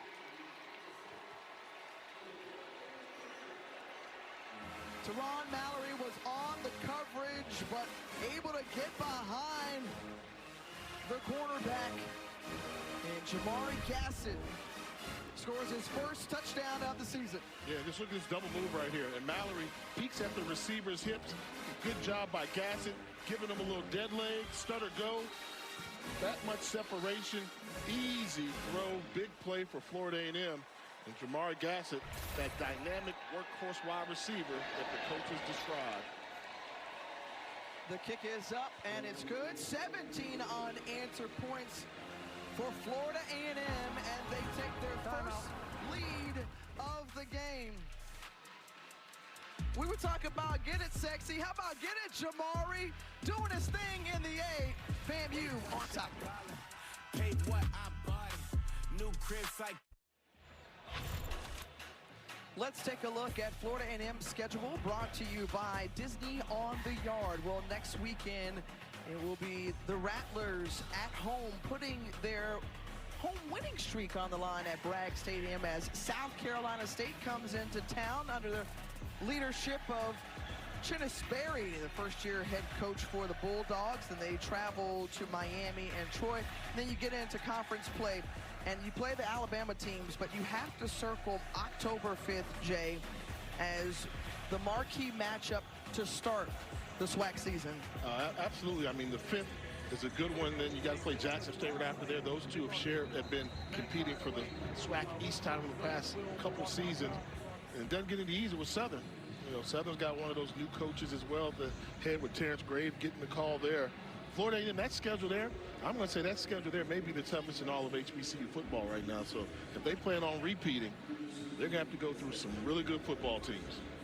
Well, they moved over to the Southwestern Athletic Conference in 2021, grabbed their first ever SWAC title, and swept the honors in terms of postseason awards. Was perfect during conference play, but you mentioned an Alabama State team under Eddie Robinson Jr. who's poised to try to make a run this year. You mentioned that in your Gimme 5. And you talk about great defenses. Yes, Florida A&M one of them, but the Hornets also had an outstanding defense in FCS as well last season. If you're a team coached by a defensive legend in the conference and Eddie Robinson, you know right away that they're going to play defense, and that's what they do. And we're going to see this year if Alabama State has a defense that's good enough to win a championship. They were the preseason favorites to win the SWAC East. I know we had this conversation, and I pulled it up in the 2 cents about who will win the West. You mentioned Terrence Graves, the new head coach at Southern. You've got Nikki Joseph over at Grambling State. Chris Dishman over at Texas Southern, and Cedric Thomas at Alcorn State. Bubba McDowell, though, returns as the SWAC West champion. Who's going to create some noise on that side? Everybody says Alcorn, but I still think that Prairie View team's underrated. I mean, you bring a defense to town every year and out. Bubba McDowell's a defensive player in the NFL, coaches at Prairie View A&M. You got to knock off the Panthers before I say you're going to win it. Now, there's some teams with potential, but just like everybody else, they've got some key pieces to replace. And it comes down to, I think, whoever finds a quarterback in the MEAC or the SWAC, whichever team can have an elite quarterback, that's a team that's going to make a deep run. Here on 1st and 10, and the big pass here from Jalen Daniels, and great body control from the wide receiver, Cameron Thomas. The JUCO transfer with his first reception, and an acrobatic catch for 50 yards. and into Rattler territory. See the adjustment he had to make there. Yeah, really good job, and even really good throw, and a really better job of the catch there by Thomas there. As Jamil Sanders, number 8 for Florida A&M, got turned around from his safety position there. And Norfolk State responds with a huge play on offense. Again, talking to the offensive coordinator, wanting big, explosive plays. They've gotten it on the ground, and they're through the air as well. Back-to-back completions for Daniels, this time to Jock Jones. Is it time that they unleash Jalen Daniels as their quarterback? I mean, you got to trust him now. You find yourself down by 3 points, and he's come up with 2 big throws.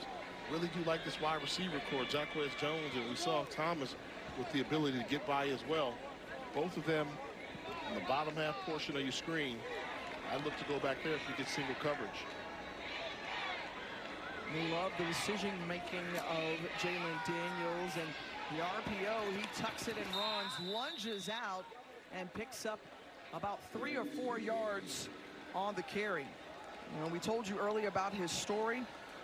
Former 3-star coming out of high school from Mesa, Arizona, then walked on to South Carolina. Never played a snap there, but then had some success in JUCO, and then made his way here to Norfolk State. And coaches have raved about him.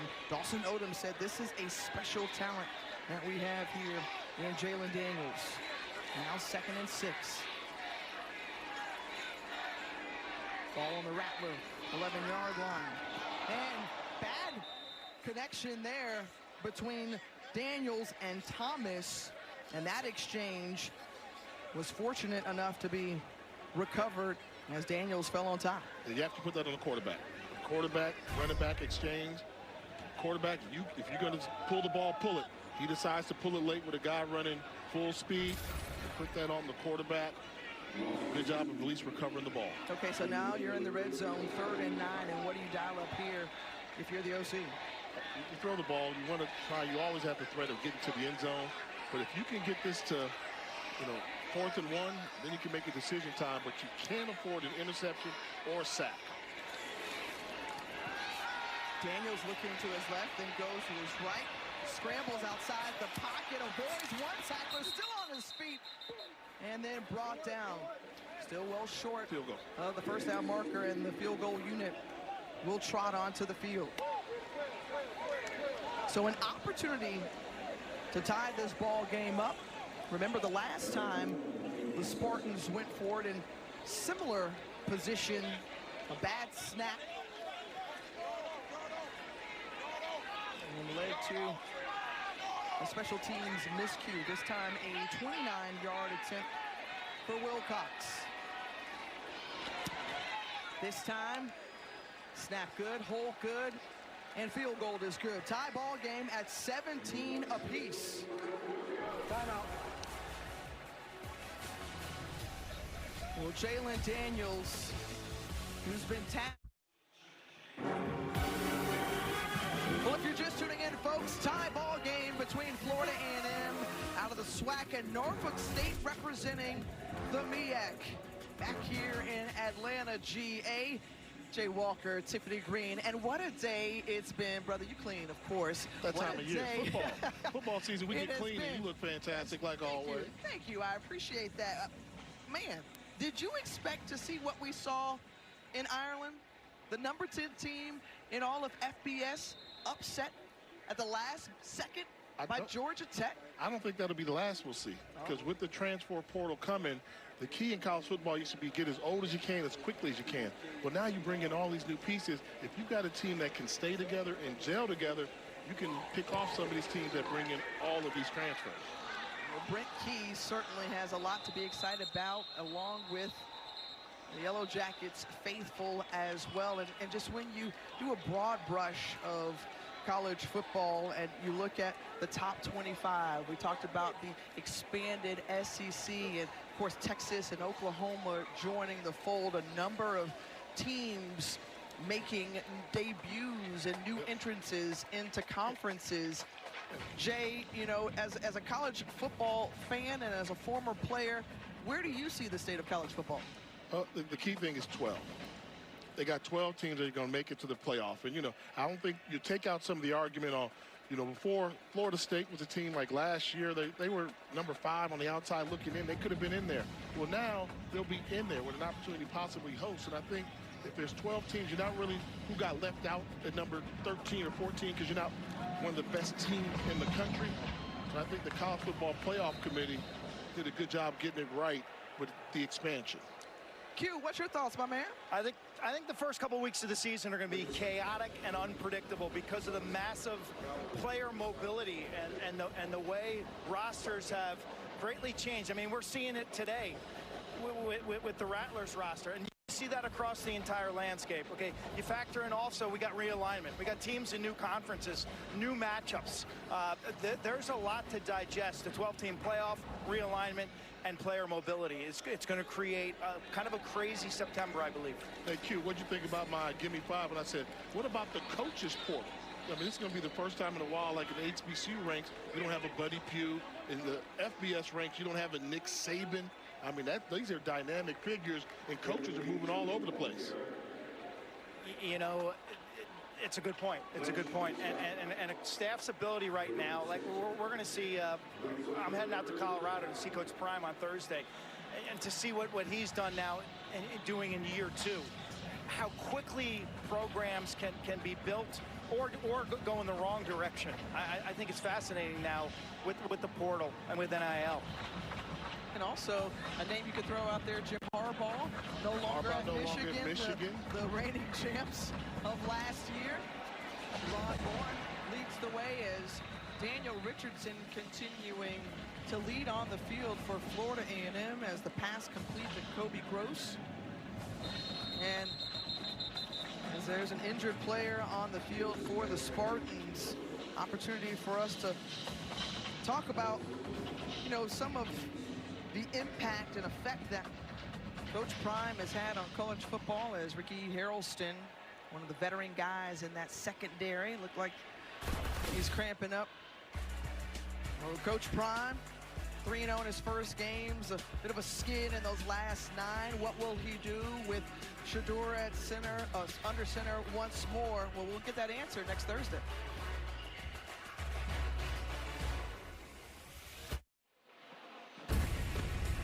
Well, we've talked about the excitement around the college football playoff expansion going from 4 to 12 teams. Well, how is the field determined? The 5 highest ranked conference champions, plus you add the next 7 highest ranked teams. And of course, when you look at those teams, those conference champions, they're seeded 1 through 4, receiving first round buys. Going to be critical. Jay, we're in position to see potentially one of the greatest years of college football with this new college football playoff expansion. Let's go back. Let's make it relate to what we've seen here in the HBC level. You remember when the SWAC decided to move their championship game from a neutral site in Texas to the team with the best record would host? Yes. Well, that's what you're going to see in the college football playoff. And that game that year at Alcorn was the most electric environment we've seen in college football in a long time. Can you imagine any of these big name programs? SC, Texas, any place, Ohio State, Michigan, getting to host a game. A school like Penn State comes in at number 7, and they get to host. You think that's not going to be a real whiteout up there? I mean, it could be some memorable scenes for the upcoming future of college football. On 2nd and 7, and the pass complete, and the first down picked up by Thaddeus Franklin Jr. Tackle made by Devon Allen, and another Spartan body down on the field. This time it's Dalen Long. Well, we got an opportunity to tell you, hey, tomorrow morning at 10 a.m. Eastern on ESPN2, we'll have the Little League Baseball World Series 3rd place game between Texas and Venezuela.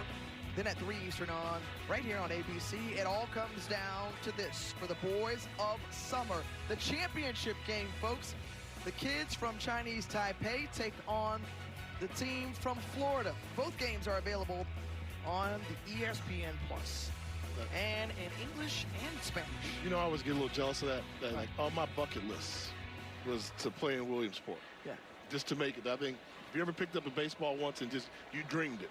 And that's one that I didn't even come close to it. But, but that was one that was on the bucket list for those little kids. And good luck to those.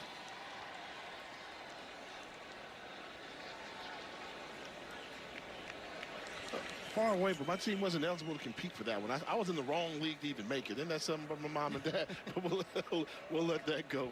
Let's talk about Florida A&M today. Well, James Colsey, who played baseball in college, now the head coach of Florida A&M in his first game leading the Rattlers. His school located in Tallahassee, Florida, the capital city. And you think baseball, how about the MLB Hall of Famer Andre Dawson, the Hawk? Is a graduate of Florida A&M University, the #1 public HBCU, enrollment above 10,000. And yes, a lot of change and transition there with an interim president, Timothy Beard, along with... How about Vince Coleman also played baseball at Florida A&M as well. So, no, I keep up with them Rattlers. Yeah, you do. You were a baseball guy as well as a football guy. Norfolk State, well, located in Norfolk, Virginia. We mentioned at the top of the broadcast, the only HBCU founded in 1935 during the Great Depression. And J.B. Smoothe, Tim Reed, among some of the entertainers to come from the Spartans. Of course, the legendary coach there, William Dick Price, where the stadium is named after. Yeah, Bobby Dandridge, the hoopster, Bobby Dandridge, Pee Wee Kirkland, and guess who is at this game today? The most recent basketball legend. Kyle O'Quinn. We got the opportunity to see him yesterday. Yes, saw him walking around as well today, so he's here to support his beloved Spartan. Franklin on the carry. Let's go back to O'Quinn because he helped Norfolk State make that great run during the NCAA tournament, one of those first-round upsets. I want to say, you know, you talk about basketball. I mean, the MEAC as a whole, they've had 3 teams that were number 15 seeds and won that 2-15 matchup. It was in 2012 where Norfolk State beat Mizzou. You saw Howard playing in the NCAA tournament in the last couple of years. Daniel Richardson's got a man, heaves it up into the hands, and it's incomplete. Goes right out of Acion Cobb. Ace Cobb, first time he was targeted tonight. Prior to that, Richardson was 5 for 5 for 97 yards and a touchdown in this half. His first incompletion coming out of his locker room. Second time tonight, we've seen Mallory, number 4, the cornerback for Norfolk, let an orange helmet get behind him. Can't make a living playing cornerback if guys are running behind you. Starting to think he's peeking in the backfield a little bit too much, and Daniel Richardson is starting to pick on him. That was an open layup. Use a basketball turn. Got to make that catch right there. Richardson quickly out to Ward, and Ward with some moves, first down. And keep on marching down the field after that 11-yard catch and run. Yeah, nice play selection by Joe Henry there, anticipating some pressure. If the pressure doesn't get to you right away, you have to make this open field tackle. They're trying to blitz him. If you miss this tackle here, first down. And this tackle by the guy on the island picks up the first down. Florida A&M trying to strike.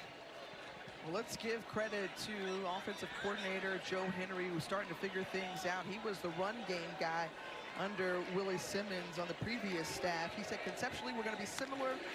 We want to keep some continuity. You see them going through the air more, but the pressure able to avoid and get the ball out still as Thaddeus Franklin and that, or rather Levante Somerset was the receiver. But what a way to maneuver away from the pressure. Richardson kept his eyes up and avoided Alvin Williams. Yeah, could have been a sack, could have been a fumble. Great pocket awareness by Daniel Richardson just to make a play. Under duress from the pocket. Florida A&M continuing to move the ball down the field. And there's a look at Joe Henry. Joe Henry, who believes this group is uber talented. And a flag on the play. We'll see if this one comes back.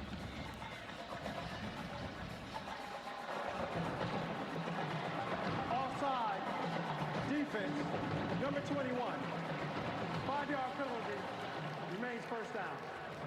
Instead it goes against the Spartans, and for more on Joe Henry, let's send it down to Q. His first game as a play caller. He's a former tight end at Arkansas. He reported as a freshman at 195 pounds. Kept eating and eating and eating his way up to 265 pounds. A walk-on. Ended up GAing there for Bobby Petrino, and he says he gets his play calling from Coach Petrino and from last year's head coach, Willie Simmons.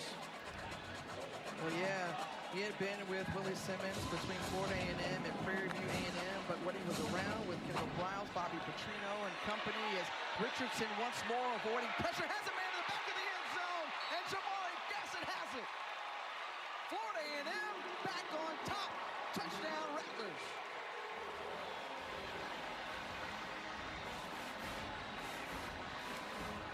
Well, you gotta like the escapability, the way that Richardson was able to extend the play, kept his eyes in the end zone, and connects with Jamari Gassett. And the discipline on display by the offensive line. Normally when a quarterback almost gets sacked and then takes off to run, they normally run upfield. And you see the penalty variety of illegal linemen downfield. No flags on the play. Great play by Daniel Richardson to capitalize. That's that game management they talked about to give Florida A&M the lead again. Cameron Gillis back on top. And adding, making it 24-17, Florida A&M.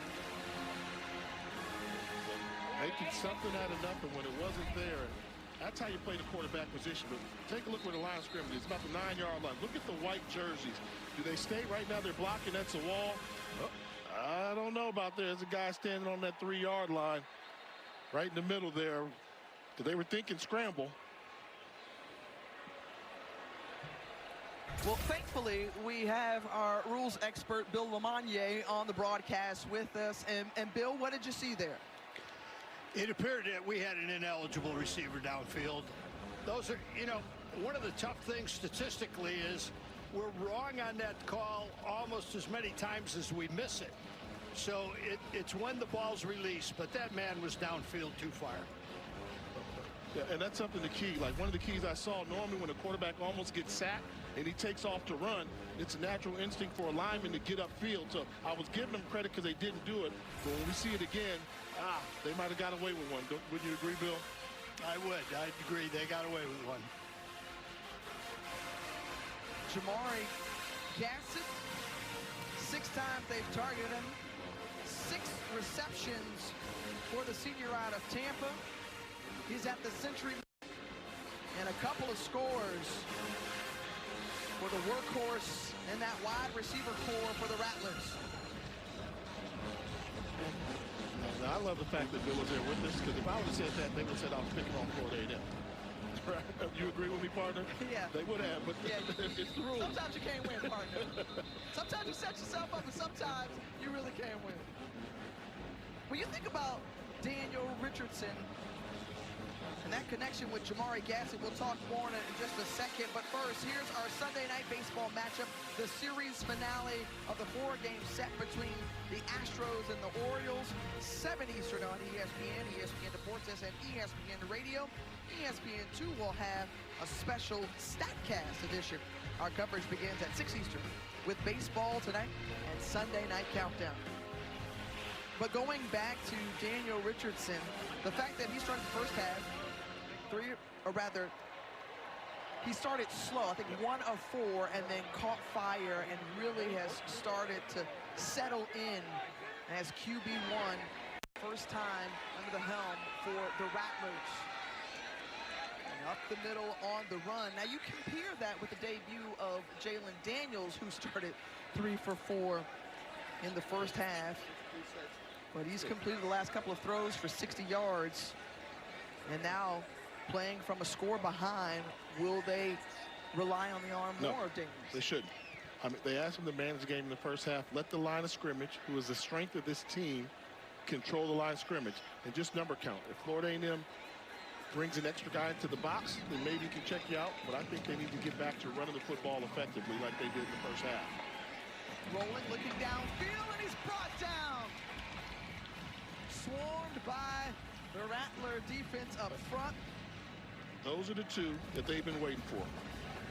Westmoreland and Cameron Donald. They said those guys had to have an impact. Take a look at number 90 and number 17. Great job of forcing them inside, and they clean it all up. If those guys can make plays, that's the Florida A&M way. The defensive line creating pressure.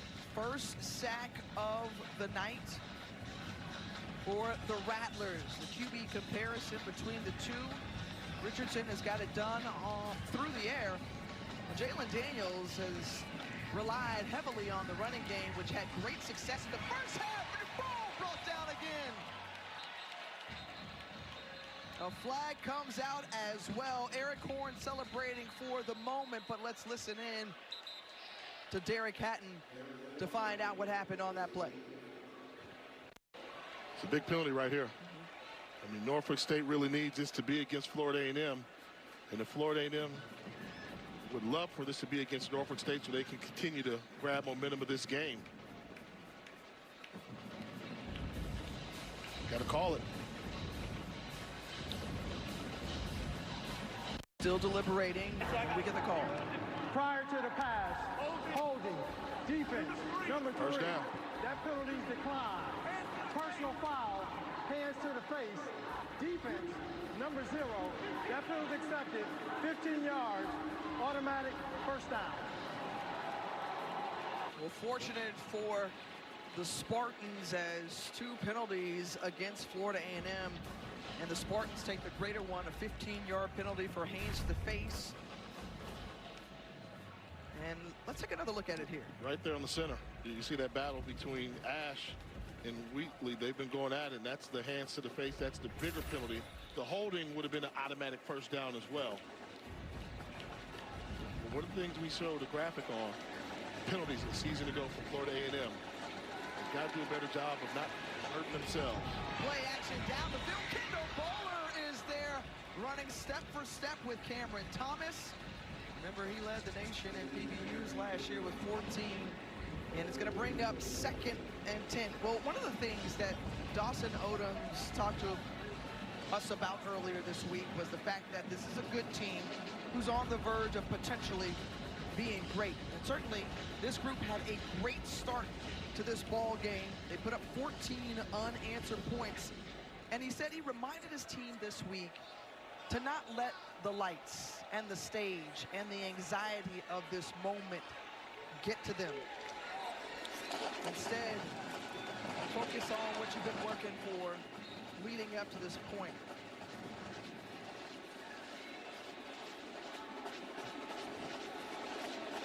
King on the carry, gain of 6.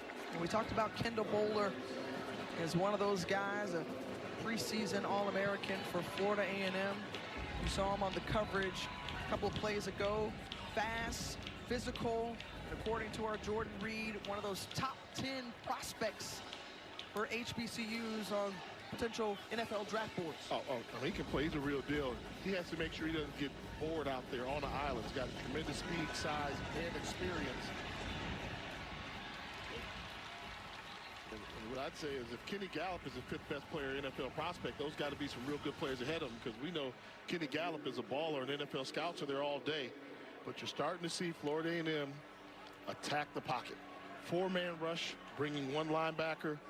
So they're only bringing 5, but they're able to get to the quarterback. That last play was Nayron Jenkins coming up from his striker position. And I just think Norfolk State got away from the run. They got away from the run.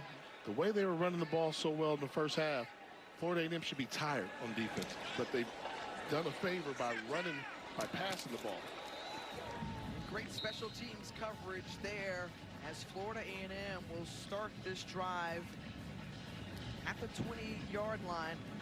So how do you rally back? Do you lean on your guys in the secondary who, among the strength of the team for the Spartans on defense?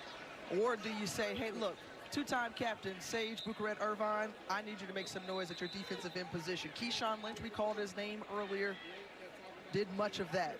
Who's going to bring that pressure? A.J. Richardson, we haven't called his name a bunch. They need A.J. to make a play. That's what your star players do, guys like that.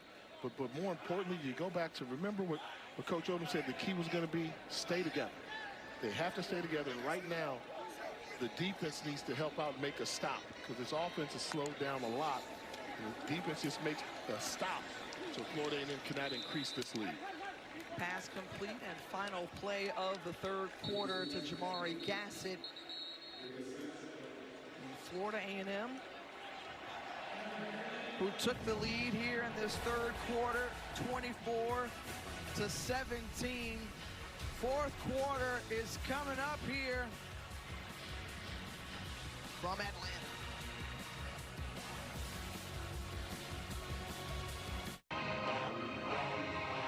Welcome back to the Cricket MEAC-SWAC Challenge kickoff, a one-score ball game here in Atlanta. Quick Kesnick down the field with FAMU head coach James Colsey III. Coach, you spent some time with the officials. What are you talking about? Well, we had that third down call. We had the 2 penalties. I was just wondering if we were covering them too well. They said that we were holding, and we had a hands to the face call. So, it is what it is. We're not gonna argue with the officials. We're just gonna play. How would you best describe the play of your quarterback, Daniel Richardson? He's doing a really, really good job. Men's in the game. That last touchdown was a broken play. It was him just making a play. So I'm glad he's on our team. Thank you, Coach. All right, thanks so much. And we heard him in the locker room giving his speech before his first game coach as a Florida A&M Rattler head man. And what we heard from both James Colsey III and Dawson Odoms, the importance of this fourth quarter, Jay. Absolutely. And for Colsey III, his message was, hey, we don't know what's going to happen out there. Be prepared to dominate and win in this fourth quarter. And for Dawson Odoms, Norfolk State, hey, we've been in a number of one-score games this season ago. We lost all those. If we're in that same position tonight, let's figure out a way to win it. And each scenario can still happen. Well, Richardson, who has found the touch after a slow start. Jalen Rogers with a 14-yard reception. And this is exactly what Coach Colsey III said in the locker room before the game. On to the next play. All right. And no matter what, we must dominate the fourth quarter so we can win this goddamn football game. Yes, sir. I'm proud of y'all. I'm proud of y'all. I'm proud of y'all. Let's touch each other. Here you go. Touch it. I'm proud of y'all. He gave me a little Bernie Mac feeling there. I'm proud of y'all. Proud of y'all. Proud of y'all. Well, right now, he's got to be proud of this Florida A&M football team and his new quarterback, Daniel Richardson, wisely throwing it away with nowhere to go on first down, because there are a lot of pieces that were unknowns, personnel coming in, new shifting, new coaches, including the head man, along with a number of new players. And he's got to be proud of the way that this group has responded after being down 14-0 in that first quarter. And, you know, that's the pulse of a new coach, or a good coach, I always say, that's going to become a really good coach, is knowing the fabric of your team. The good coaches know, all right, we're going to take a punch from them, and we got to battle back and forth, but we're going to find a way to win. And you know how to challenge your team. Nice throw. Out of the backfield, and there's some laundry on the field in the process of that. Quan Lee, first time we've mentioned his name, but this one back at the 30-yard line, behind the line of scrimmage. Let's hear it.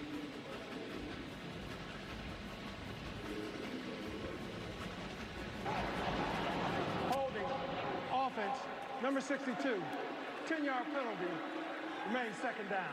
Well, that negates a 23-yard play for James Colsey III. And, you know, he talked to his team about the cost of winning. He says, we have been through a lot from January to now, after winning that Cricket Celebration Bowl back in December.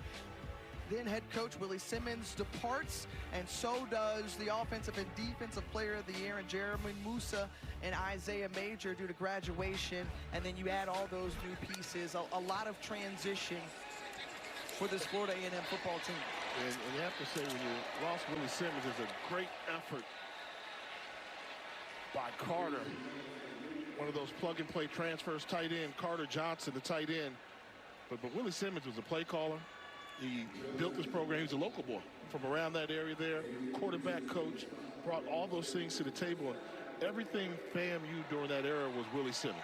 And he had tremendous impact And I think his coaches said it best, the ones that are now stepping up, they learned a lot from Willie, and they want to keep it going and add their own little wrinkle to it. Right now, Florida A&M's off to a pretty good start. Indeed, and busting through the middle of the field, that's Kelvin Dean. And Dean, one of those products that Colsey and Willie Simmons helped to bring back to Tallahassee. He started at FAU, originally played his high school ball at Rickards High School, and he has made his presence felt since returning to Florida's capital city. I was going to say, when we talked to the offensive coordinator, Joe Henry, he said, well, I think the strength is our offensive line, so we have to run the ball a lot. Well, the offensive line got their act together. You know, they protected the quarterback, and then they started winning the battle at the line of scrimmage on run plays, and they've worn down this Norfolk State defense. A fumble on the field, and it looked like Norfolk State recovered it. The ball carrier lost it, and Eric Ivory is excited coming to the sideline, as that is a huge turnover, first turnover for either team tonight. Huge. I mean, this is a huge play. Look at the ball security and just getting the... That was Levante Jacobs, the interior tackle up front for the Norfolk State Spartans. And so can the Spartans charge down the field and tie up this ball game? We'll find out when we come back.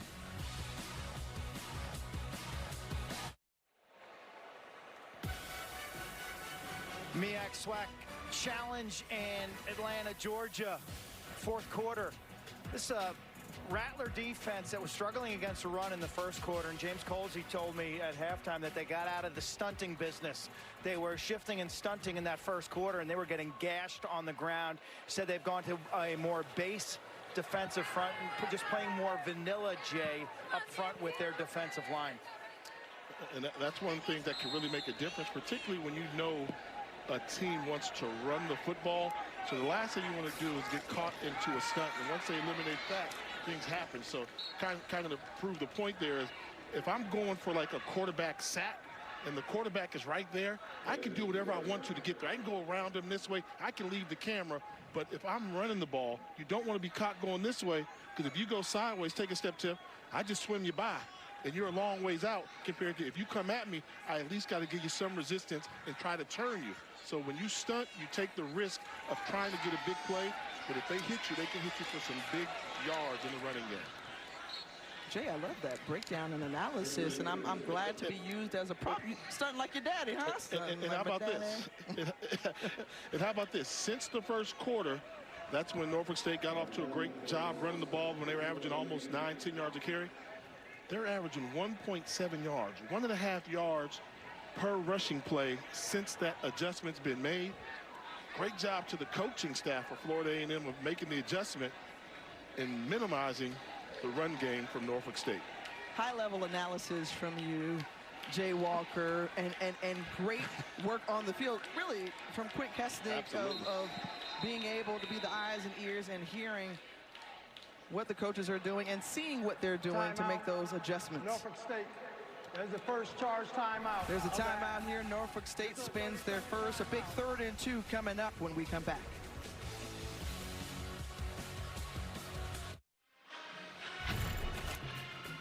Let's take a look at our game track, brought to you by Cricket, and Daniel Richardson, the transfer quarterback for Florida A&M, making his first start in a Rattler uniform. 20 of 28, 274 yards, and 3 scores through the air. And this is a player who, again, the coaches loved his experience, his poise, his leadership.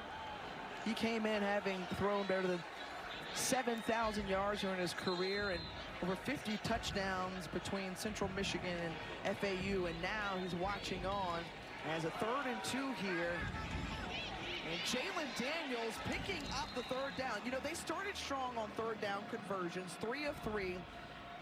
And since then, they've been 2 of 7, but a critical one here for the Spartans as they're trailing in this one. Absolutely. When they could make it 3rd and short, 3rd man, where the offensive line was good enough to get the job done, but they found themselves in 3rd long situation. That's why the percentage went down for conversion. a crucial drive right now for Jalen Daniels. You have to make great decisions. Don't do it all yourself. If the running game is there, take it, but protect the football. Well, the handoff to the running back in some space. That's where they had success early in this ball game. And a first down and more picked up by Kevon King. And this is how it's been looking all day. You go back to that first quarter, breaking it off, 82 yards for the touchdown score, the longest play for Norfolk State this season. The Spartan Legion band had a little feel there, and then coming right back was Daniel Richardson. We talked about the great night that he has had thus far and brought Florida A&M back into this ball game with 3 passing touchdowns. That was an absolute thud by Eric Horn coming up, as you see King coming back with a limp. And King's been the most effective runner for Norfolk State. But you see, after that last hit delivered by Horn, he's a guy they say he's a troublemaker. Oh yeah, the big hitter. I mean, we saw him in the first quarter. He had 100 yards in 1 quarter alone. Career high tonight for him as Daniels finds Thomas, and Cameron Thomas just about a yard or 2 short of the first down marker. There was Eric Horn once again on the stop. 2 down territory. I'm thinking 2 down territory. You're running the ball twice. You're challenging the offensive line. You're giving them all the looks you want. 3 or 4 people in the route combination. If Florida A&M shows you any type of 4-2 combination, you're running the football. Well, you guys talked about the adjustments that the Rattler defense has made. Defensive coordinator Milton Patterson. Let's see what he comes up with here on 3rd and 2. Man in motion. And this one is whistled dead as a flag flies out on the field on the far side.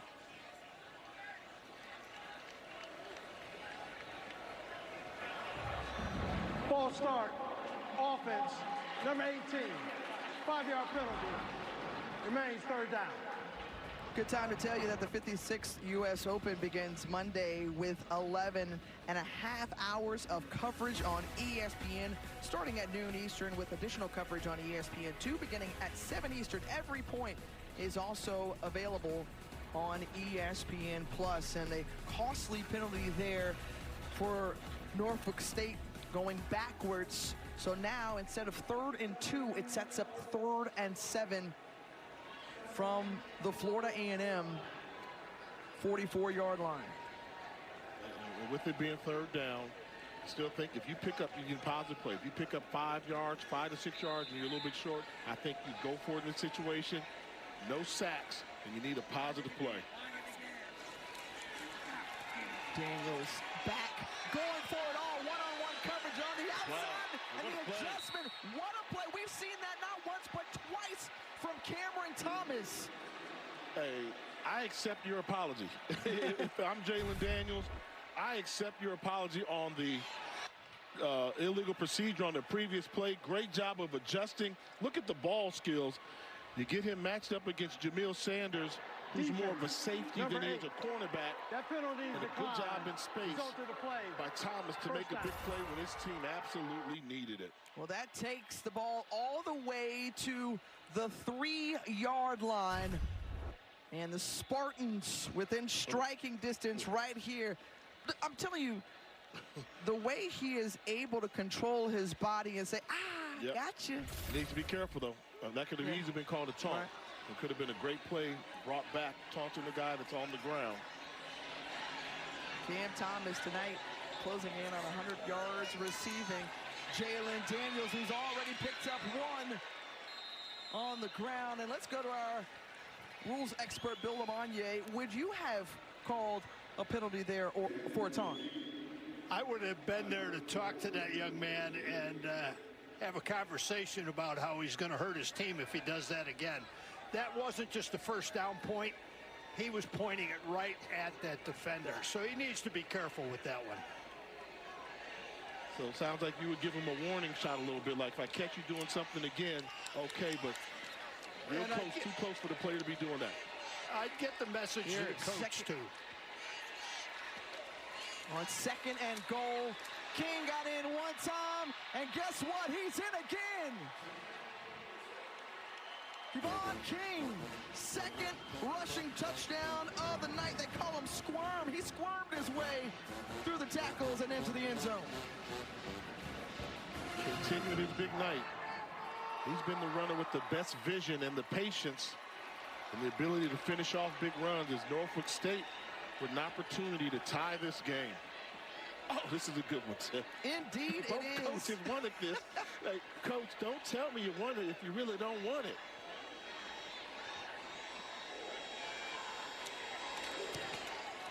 Oh, that one is blocked, and that's going to be huge right there.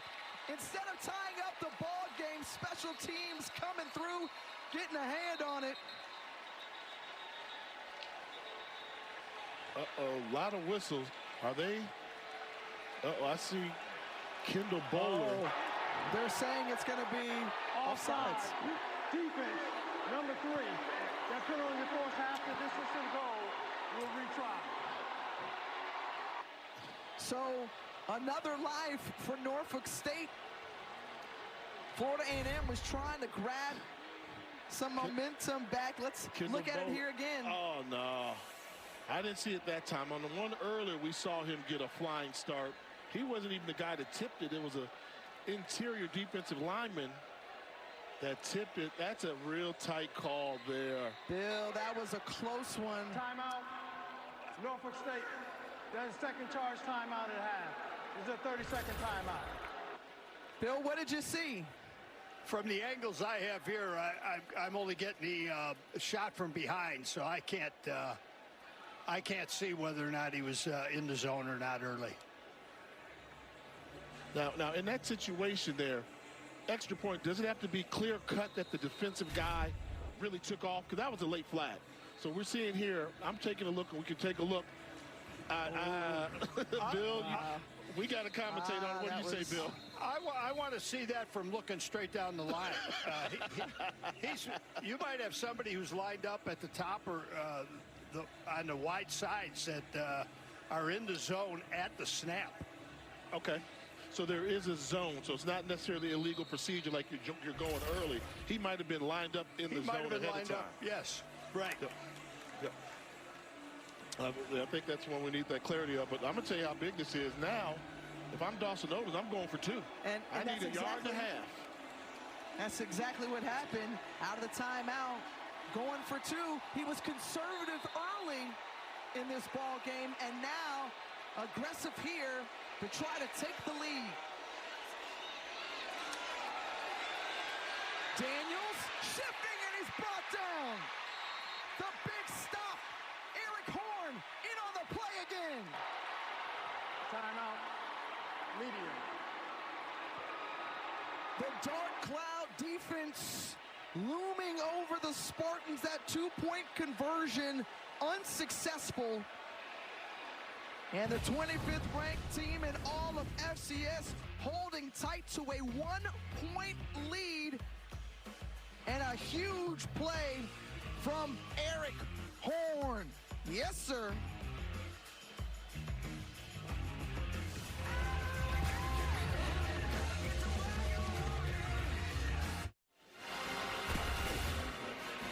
I'm going to call this paying attention to detail and controlling your emotions. Take a look as they come out of the timeout. Number 8, Akeem Wright, the tight end, knows better.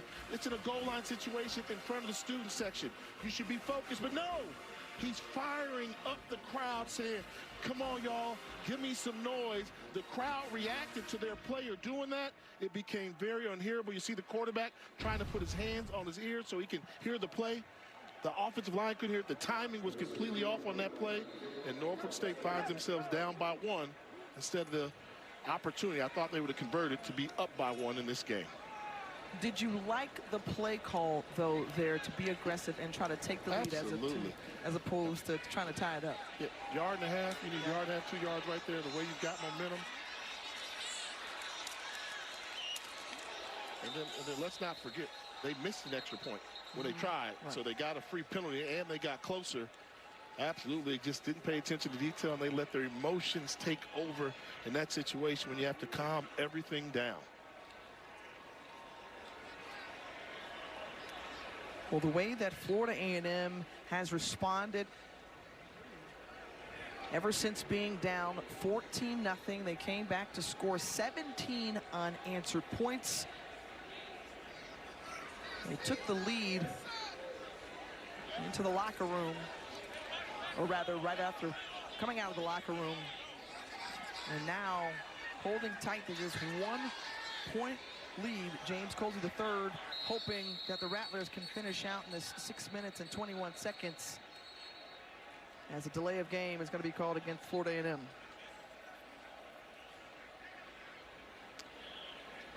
There's no foul, delay of game. Timeout, Florida A&M University. There's a first charge timeout of the half. This is a 30-second timeout.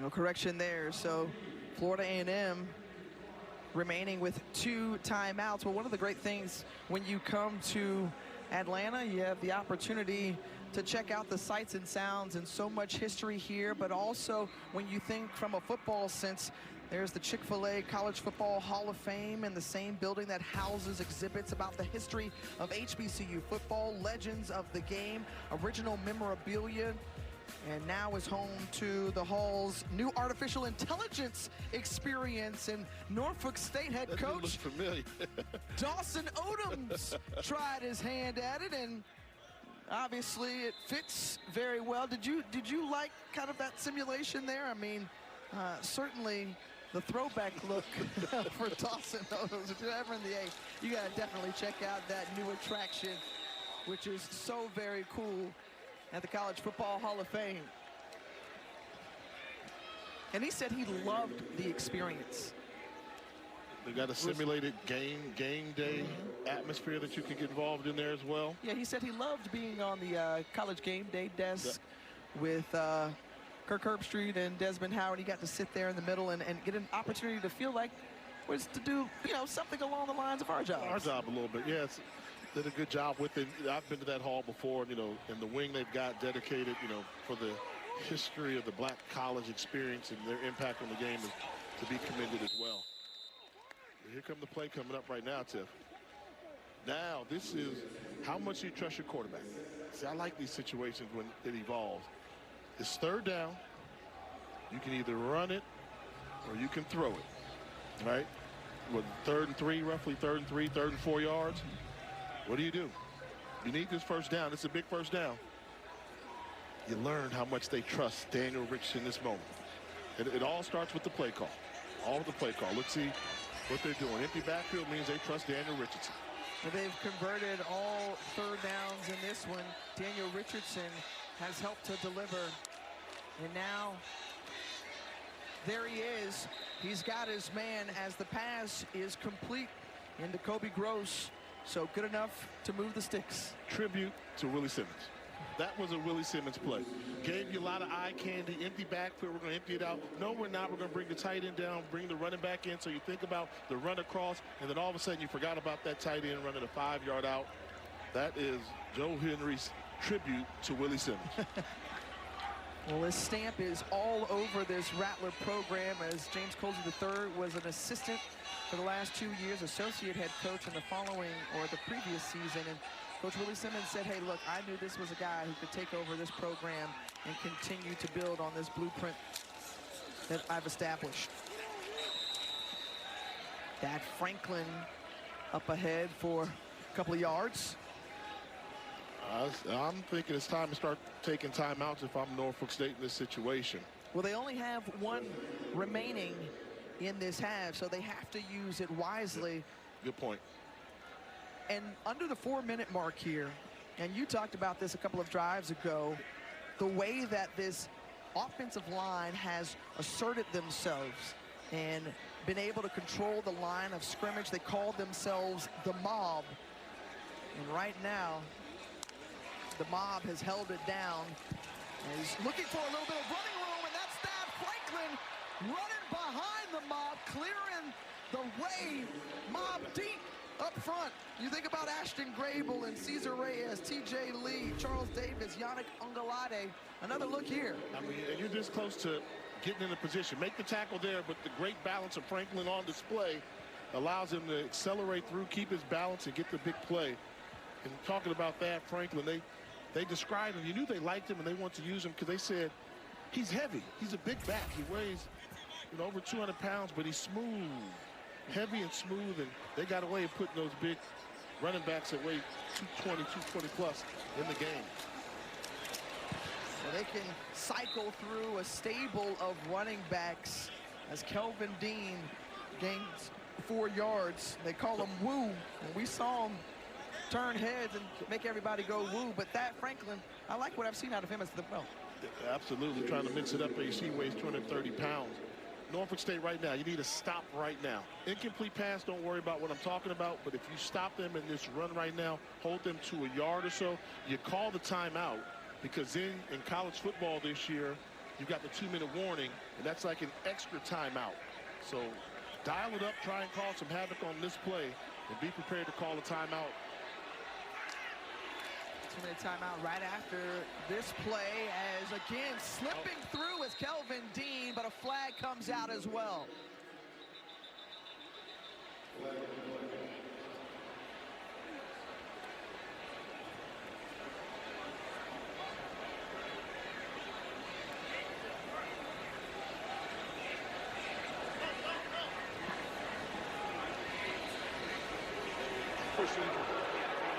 Okay. There's no foul for a chop block. This is the 2-minute timeout.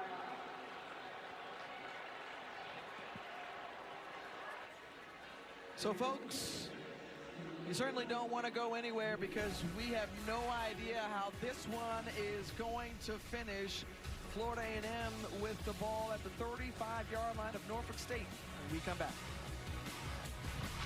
The Cricket MEAC-SWAC Challenge Kickoff is brought to you by Cricket 5G and Truist, leaders in banking, unwavering in care.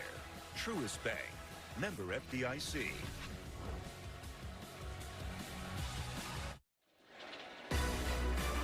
Here's our Labor Day weekend on ESPN and ABC College Football. The lineup is absolutely great. Next Thursday, Deion Sanders and Colorado host North Dakota State to start us off in Temple, Oklahoma. In Friday night's edition of what of a triple header we have for you on Saturday. And Sunday night, number 13, LSU hosts 13th ranked, or rather 23rd ranked USC in Las Vegas. And we see the scores by quarter here, and now on 3rd and 2, after that 2-minute timeout, Norfolk State needing to come up with the big stop here.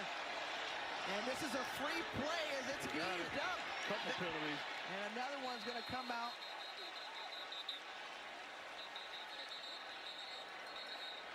So Devon Allen was covering Carter Johnson, but then you also saw that movement across the line. Another look here. You see him make contact, and that's A.J. Richardson trying to time the snap, and I don't even know if there was going to be a snap, but he got caught crossing that line of scrimmage. Good job of snapping the ball, not allowing him to get back without making contact, and not looking good for Norfolk State right now. Offside, defense, number 92. That penalty is declined. Pass interference, defense, number 21. That penalty is enforced at the spot of the foul. Automatic, first down.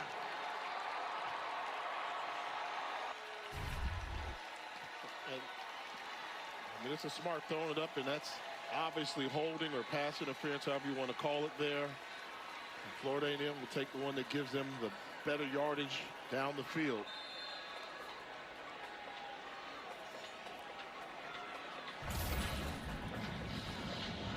So now fresh set of downs, 1:54 to go, and Dawson Odoms and his team only has 1 timeout remaining. What's their strategy here, Jay? Run the football if you're Florida A&M. Safe ball security. Now you take a knee. See if Norfolk State is going to use that timeout. But I don't think they have a choice. They have to.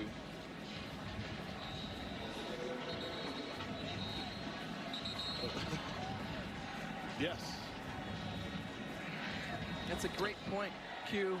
And look, this is something that Norfolk State really hampered Norfolk State's success. They were in a number of ball games, but when it came down to it, losing by a touchdown or in single digits, and that was something that Dawson Odoms really wanted to correct from last year to this year. Team showed a lot of fight. You know, they wanted to be in this situation, and they had their chances as well. Maybe just not there yet. And give a lot of credit to Florida A&M. Coach said, give me what we need to win this game in the fourth quarter. And Florida A&M made one or two more plays in this second half to put them in the driver's seat. But the special teams from Norfolk State, they're going to, unless a miracle happens here, they're going to go back and be haunted by the blocked field goal, missed extra point. 4 points right there that, as we see, would have made a difference, and let you know Norfolk State still has a way to go to get out of their own way.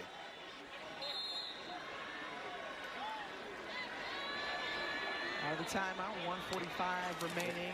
Florida A&M keeps it on the ground, and Franklin goes down, picks up the first down.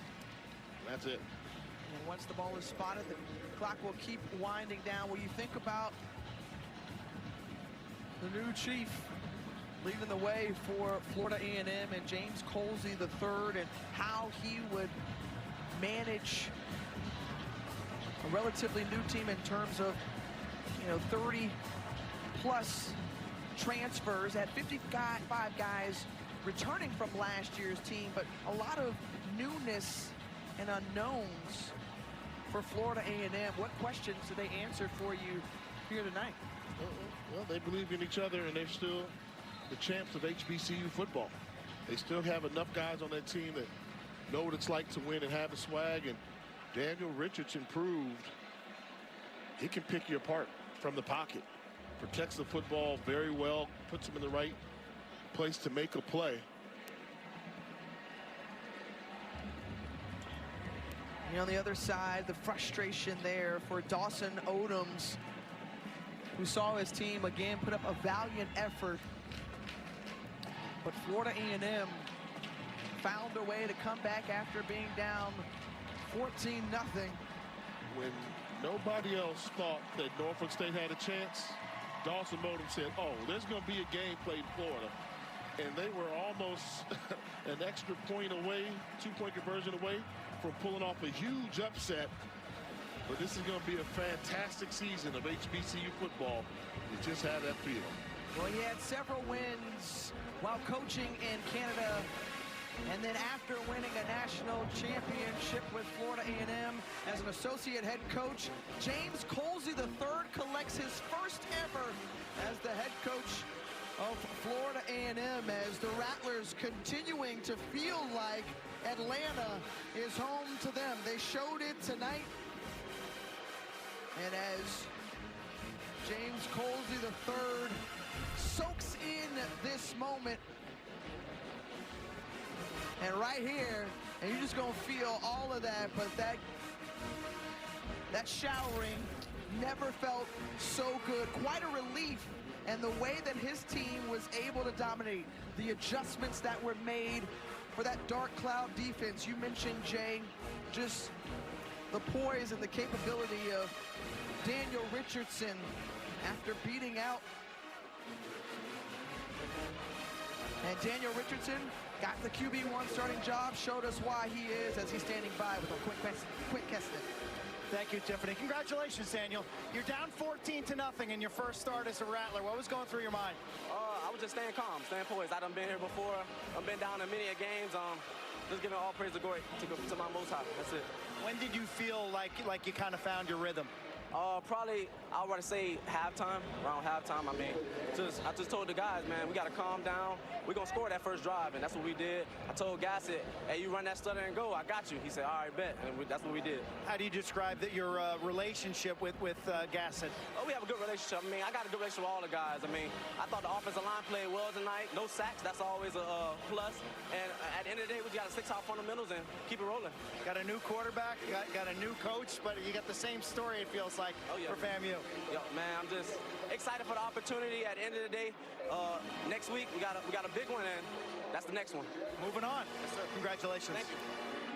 Well, Daniel Richardson said he came to Florida A&M to get a master's from the university, and certainly he showed why he is the leader of that offense. As we see who's bringing the flavor today, brought to you by McDonald's. And Daniel Richardson brought all of it from Miami to Atlanta.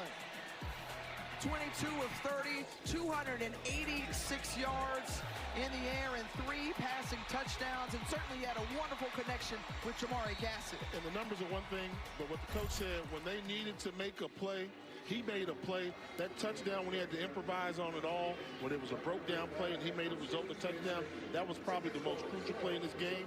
Richardson proving that Florida A&M has found their trigger man.